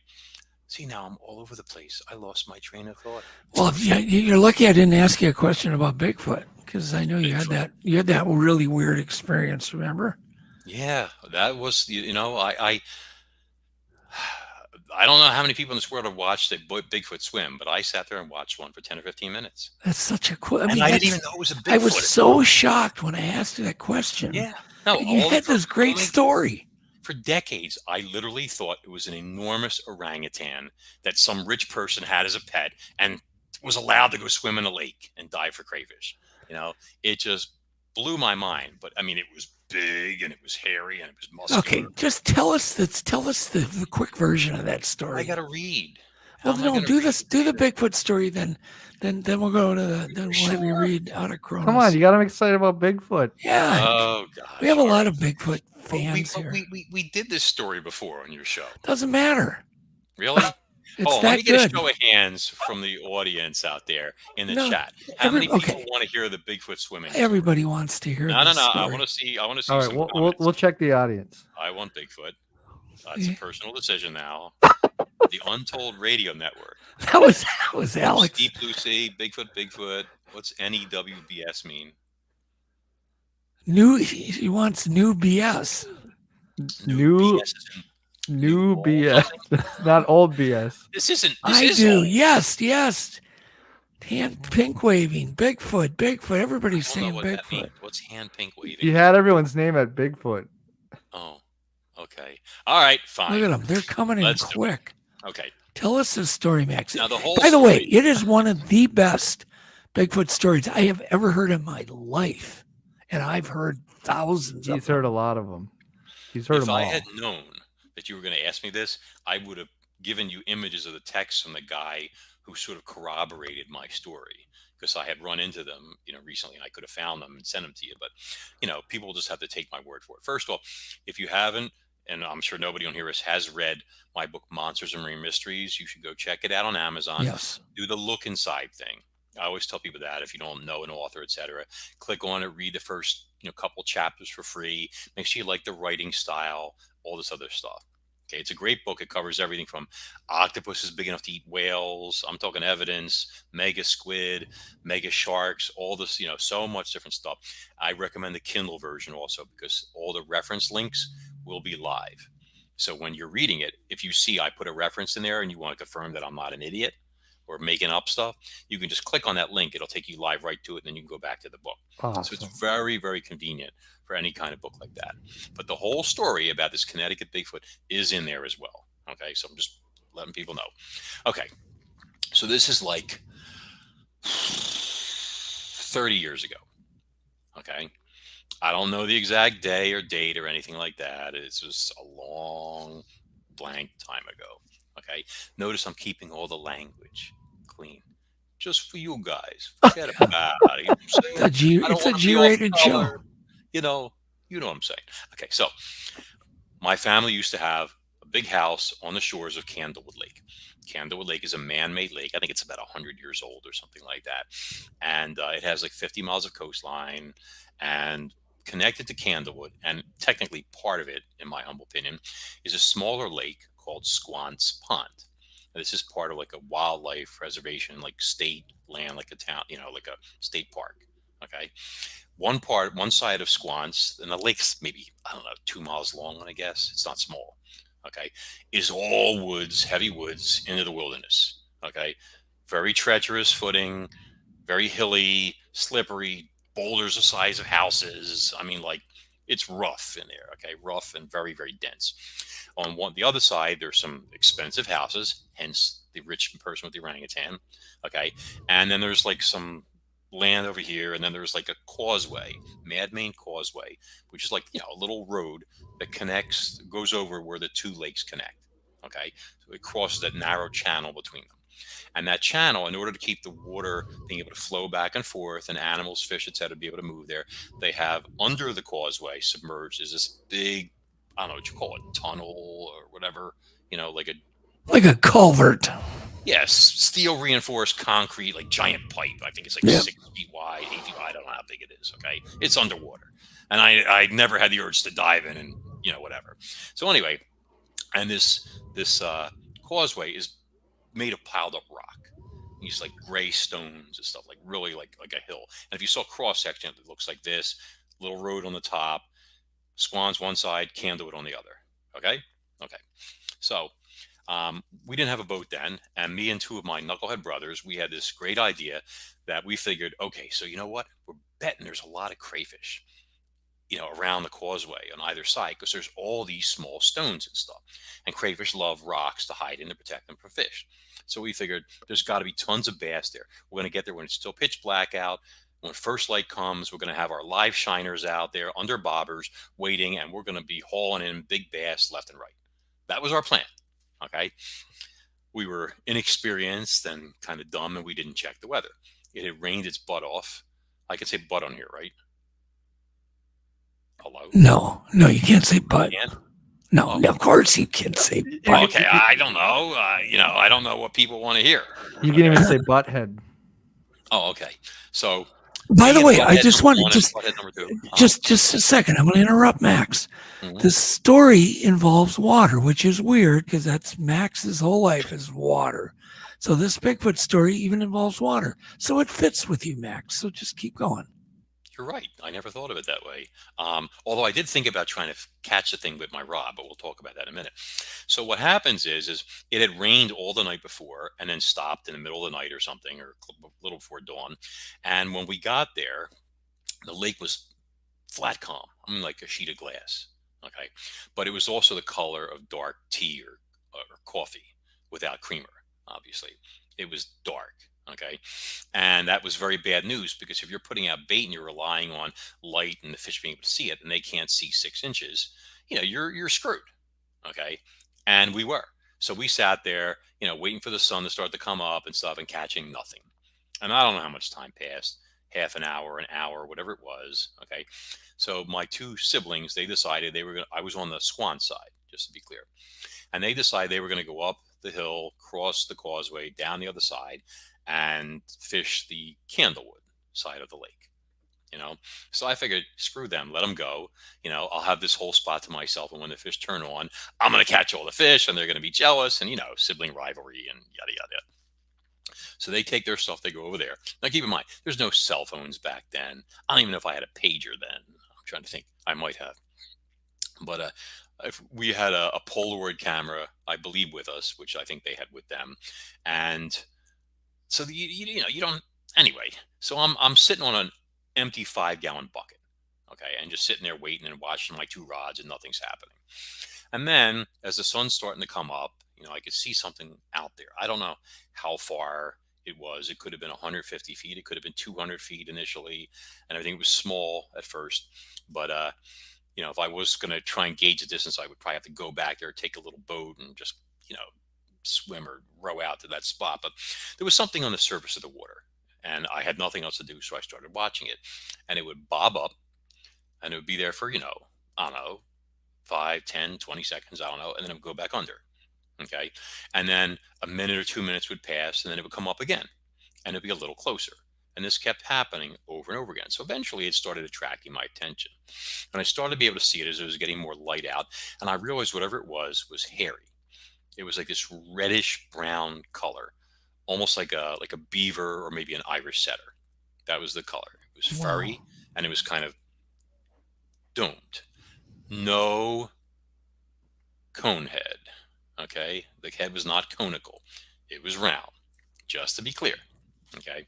And I'm looking at this thing, and I'm like, my first thought was, that's a muskrat, which is a weird muskrat, and everything, dangerous to be doing that. And I'm like, nah, it's too big. And I'm like, oh, that's a beaver. And you ever see like a beaver, like their butt is like this round thing and covered with fur. And it was like that size to me. Okay. And that's what I thought it was. I'm like, that's a beaver. And I'm watching, I'm like, no, that's not a beaver. I'm like, what the heck is that? So now I start getting more curious and all, and I'm sitting there watching this thing and all, and it would do the same thing. It would go underwater, disappear for a minute, 2, whatever, come back up, And now I'm starting to think, okay, this is too big. I was estimating at this point that it was maybe 5 feet long, which was a really rough estimate, because, you're seeing just the front of this thing, and the rest of it's behind it, and it's far away. So you really can't gauge if you're looking at something straight, like ground level, you're staring at it, like foreshortening and all that jazz. But so then I start thinking, that's a deer. That's what it's got to be, But I'm like, no, this is definitely not a deer, because deer, they do the Loch Ness Monster thing, the head, the neck. You've seen deer swim, right? You know what I mean? Like that's what they do. Like a lot of those camp videos supposedly are deer. You've probably seen a couple. Okay. So anyway, I'm like, no, because it would have the head, the neck. That's not. And I'm like, what the heck is that? So then I think I stood up at this point. I was really trying to see this thing. And I thought, it's an Irish setter, because the color matched and stuff like that, And I'm like, no, because, a dog has a distinctive head shape. And this thing had this round, bushy, shaggy head. And I was convinced that the round thing was a head. Okay. And it wasn't small. I would say it was easily the size of a basketball. And I started realizing there was a body behind it, and legs. And they were tapered going away from you, though. You could see them a little bit under the surface because the sun was pretty much up now. And the interesting thing was the legs, they moved together, as I've said before. So it was like kind of like when, my daughter swims like in a mermaid suit on vacation. They move together like this. So when the thing went to submerge, you would see them go like that. It would go under. Okay. Wow. So if and when Bigfoot is ever fully documented and people see them swim, when you see their legs moving together, you're going to know that Max Hawthorne was not a complete idiot, just a partial idiot. Okay, partial. Take credit. By the way, I want to interrupt you. How clear? Excuse me. How clear is the water? The water clarity. Clear. The only reason I could see part of it was right at the surface, like right under the surface. The water was like tea. It was dark. So if you put your hand in tea-colored water, you're going to see X number of inches, a foot at most, and then you're not going to see anything. Okay, but this thing was right at the surface, just a wash, we'll call it. Okay, but the head was the part that kept popping up. So anyway, so now I'm like, I have no idea what's going on with this thing. And at this point, I'm guessing it was, I don't know, 60, 75 feet away, maybe something like that. It was getting closer each time. And I had to know what it was at this point because I wasn't catching any fish, so I had nothing else to do. And I was like befuddled. I was very, very curious. So I came up with a plan because I waited till it went under, and I figured, I got a minute or two, so I'm going to back up the hill, that rocky hill, that pile of rocks and stuff like that, so I can get way up and I can see down on it. Because even standing up, I was like kind of like level still. So it was like, you can't see the details, but if I could get up high and go up like 20 feet or 15, 20 feet and peer down on it, even with the dirty water, I'd be able to get a good shot of what this thing was. And, I'd be able to see it clearly. By the way, you like that? That's from my surgery. That's the IV bruise. Wow. Good stuff. Yeah. It was a couple of days ago. We'll talk about that another time. So anyway, I just noticed like my hand, I'm like, why do I have a bruise? And then I remembered. Did you have to have a mag tooth removed from your butt from sitting on it, leaving it on a chair and sitting on it? Sorry. No, it's perfectly fine, but I try not to sit on my fossil. I did that to a needle one time. Somebody put a needle in a chair and I sat on it and it went in backwards. So I had to have it removed surgically. No, Anyhow. I had 4 large kidney stones lodged in my bladder, and they had to go in there and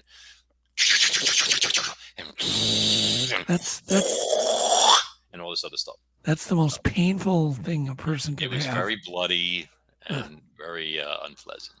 I'm but glad anyway, you're better. moving right along, back to our swimming. All right, so you're moving to get a better view up higher. Okay, and this is my plan.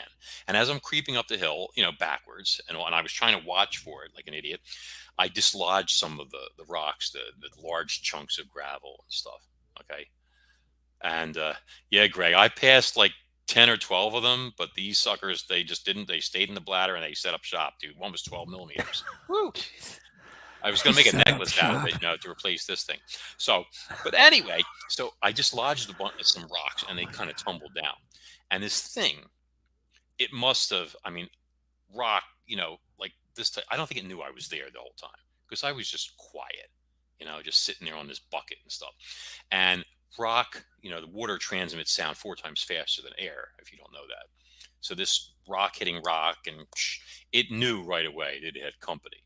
And where I was expecting to surface, it did not surface. It kind of swerved to my right, okay, towards the causeway more. The underside of it or whatever, and it breached the surface. And the only reason I saw it at this point was I saw the movement and I turned to look this way. It was like over there. And I would say it was probably, like I said, 50 or 60 feet still away from me. And I'm sure there was more of it when it first breached the surface, but I only saw the shoulder, the upper arm, the forearm up to about this point. And it broke the surface of the water like this. And you could see all this right here, except for the wrist and hand. Okay, it was very muscular. It had guns. Like it made mine look like toothpicks and stuff, covered with thick fur. Again, like an Irish setter, streaming water, and it just went and it went underwater like that. And I'm like, did I just see an elbow and like a big I was like stunned. Okay, and then it underwater. It rocketed towards the underside of the causeway to that conduit that goes under it. And this thing could swim fast. I mean, it got from where it was to where I rushed over because I just kind of saw the water like going like this, and it got there in seconds, and it just hurtled past underwater, and it kind of scared me a little because when it went by me, like that channel was, I don't know, maybe 10 feet, 15 feet across at this point. Gosh. You know, but the water went like this, like woof, like that from the force of its passage, and you could see this big, I'm not going to say it, blank shadow, just going through. And I kind of remember I took a half step back. I was like, whoa, because it looked bigger than I was estimating when this happened. Okay, and it was woof, it went through like that, and I went, whoa! So I ran up the side of the hill. Almost got creamed by a car, as I said before. Okay, it was like, I was like, ah! So ran across the other side, ran down the hill, stumbling over the rocks, and I'm like, guys, and I'm like, there's this hairy red thing. That's what I kept calling it, the hairy red thing. Okay, and I said, and it just went through the tunnel. I said, it's gonna come out right now. Watch. So we're all standing like this, keeping in mind I was an idiot because the time it took me just to get to the top of the hill, before I almost got clipped, it was already through. It was that fast. Okay. And we're standing there and nothing's happening. And of course, I start getting abused by my two brothers, and I start hearing inappropriate expletives that we can't mention here on the show. You this, you that, whatever, BS, blah, blah, blah, blah, blah.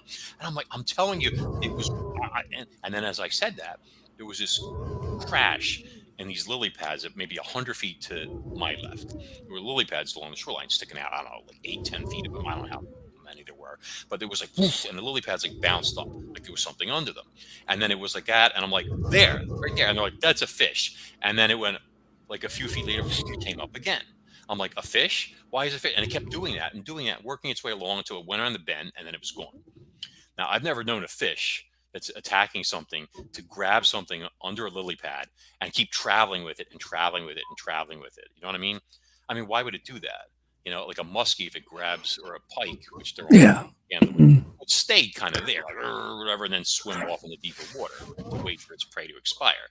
It's like, it seemed very odd, but I think it was hiding using the lily pads for cover, and until it got around the bend or whatever, and then it just took off. Okay, so that's what happened.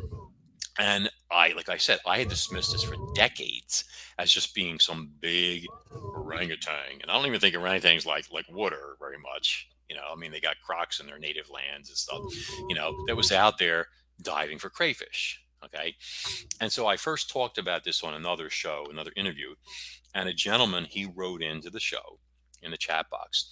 And he said, tell Max he is spot on. He said, I know the causeway, number one. He said, and yes, there are tons of crayfish there. He goes, we would catch them when we would stay in that area and fry them up and all sorts of stuff like that. So that was the first thing. So that was cool that was confirmed.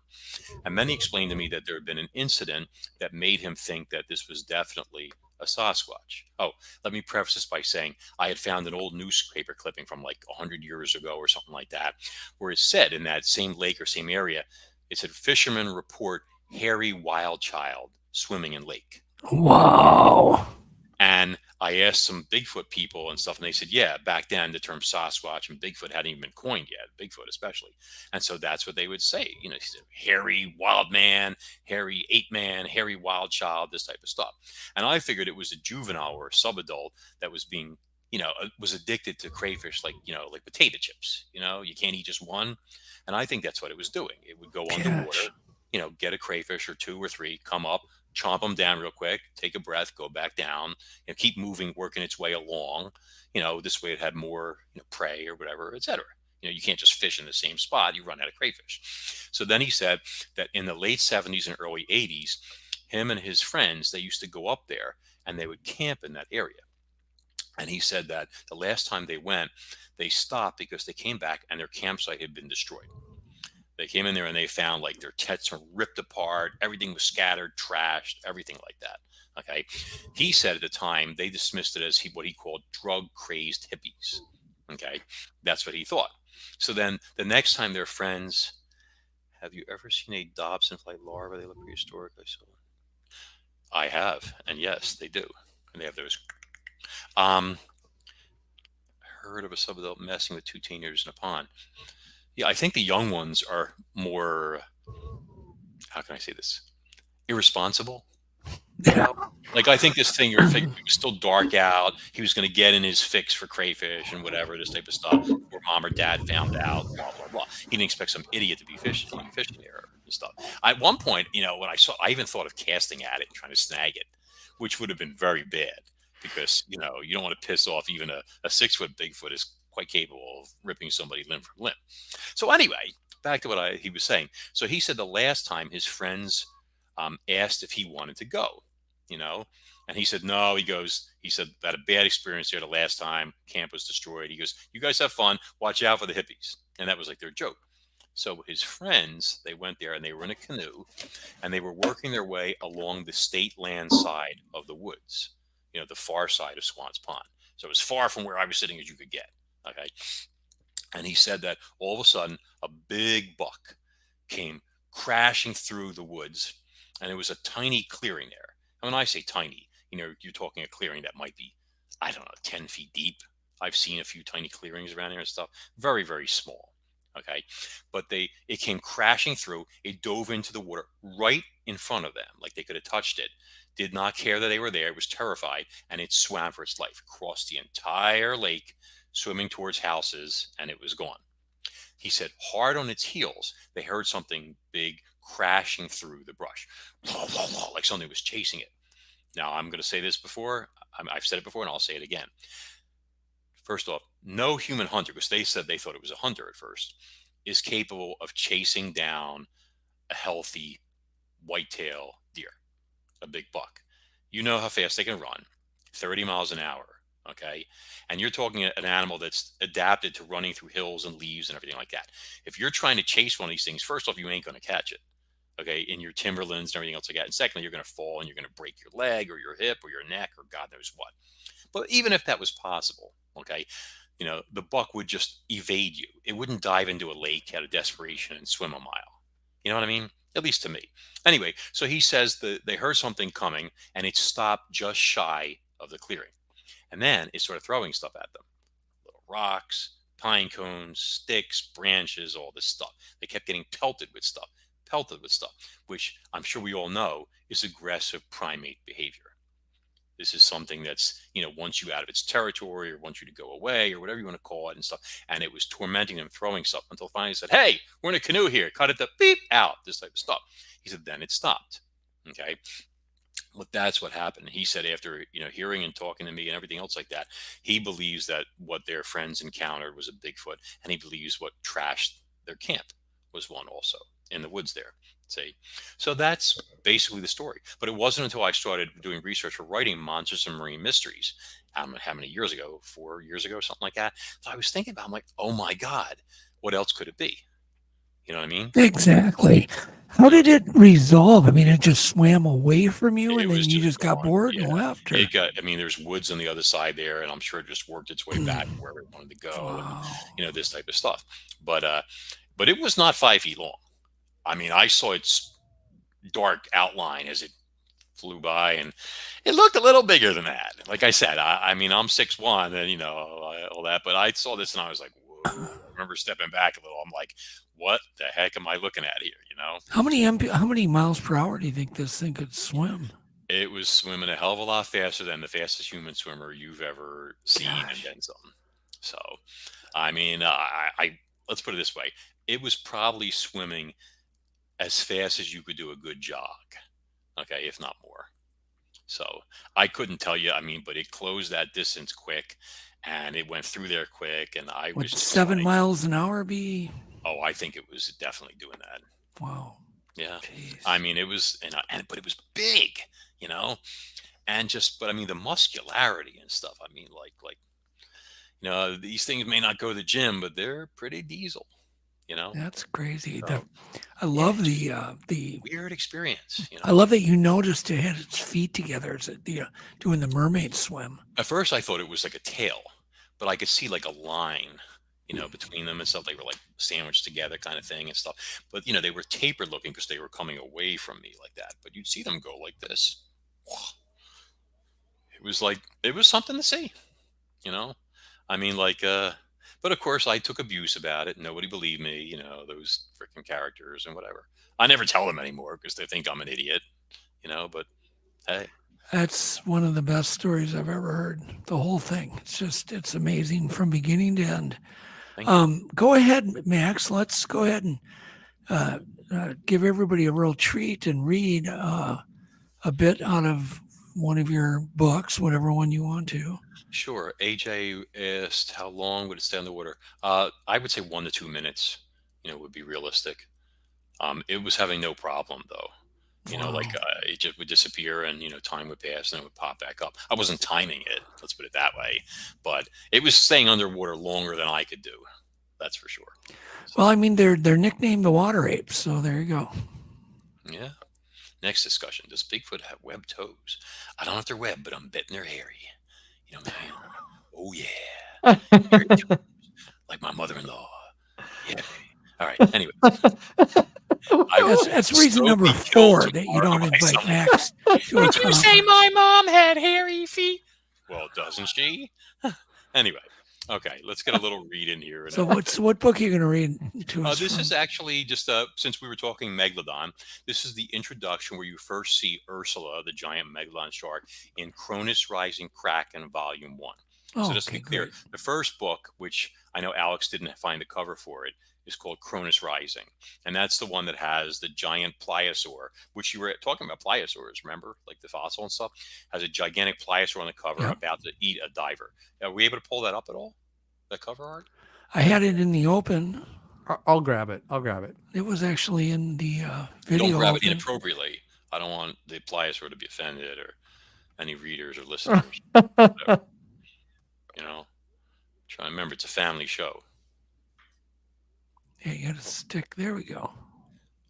That's not a big picture. Come on, man. All right, I'm working on it. He's working. That painting was a private commission. There you go. There you go.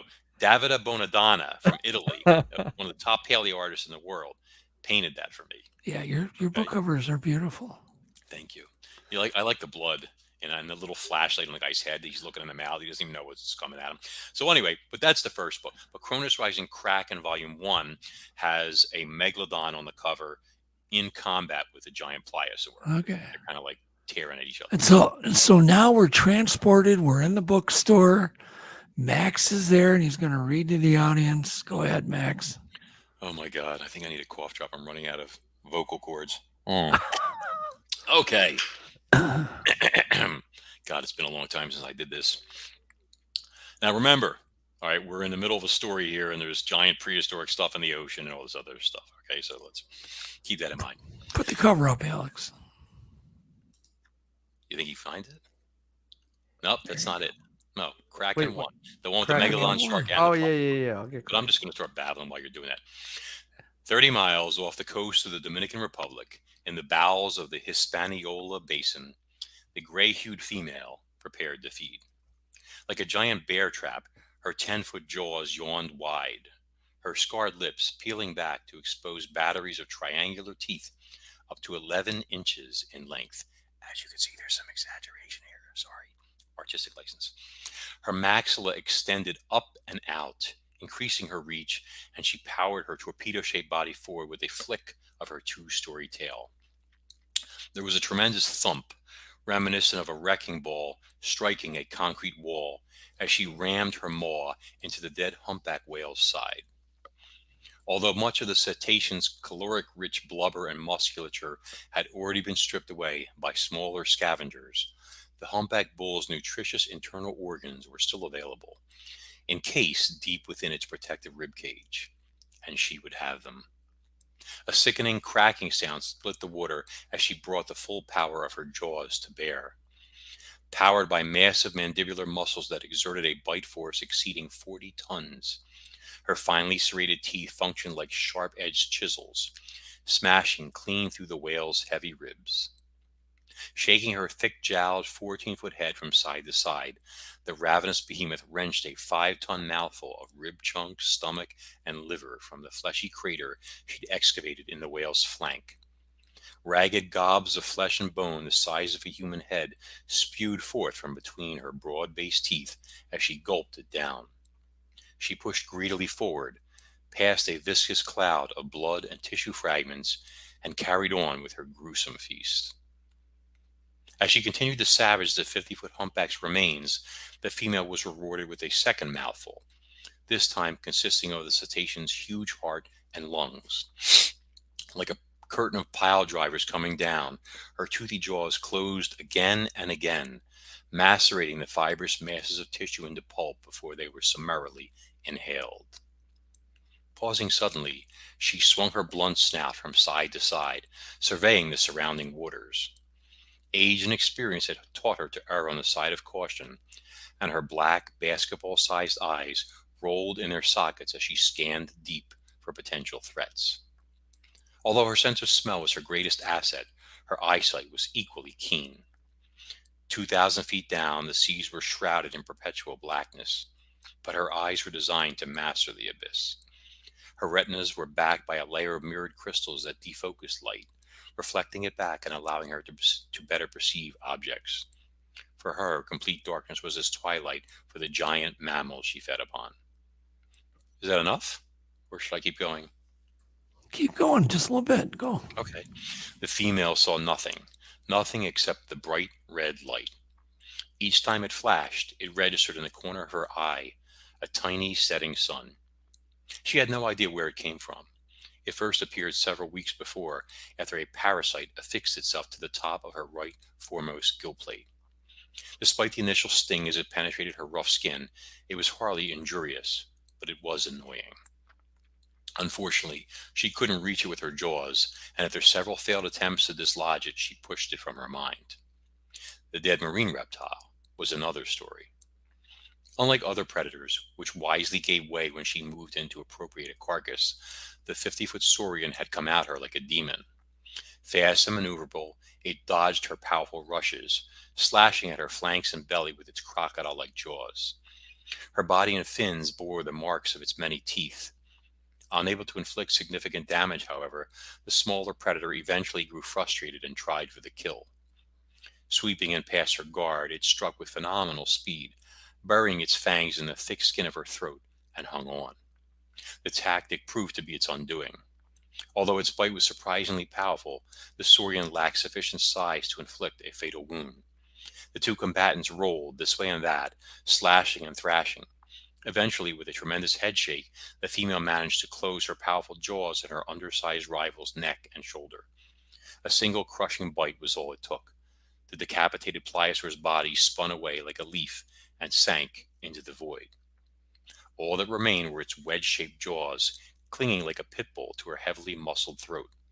Even in death, she could feel its sharp conical fangs clamp down, the wound itching and burning. Is that good? Perfect stopping point. Love it. Thank you. So obviously they can get all your books on Amazon. What if they want an autograph copy? Can they get one somehow? I don't charge people for autograph copies. It's, the economy ain't so great, so I'm not looking to help anybody and stuff like that. But if anybody wants a copy, obviously you need a physical book. You have a choice of, I think Amazon still has Kindles, they have soft covers, they might have hard covers, I'm not sure.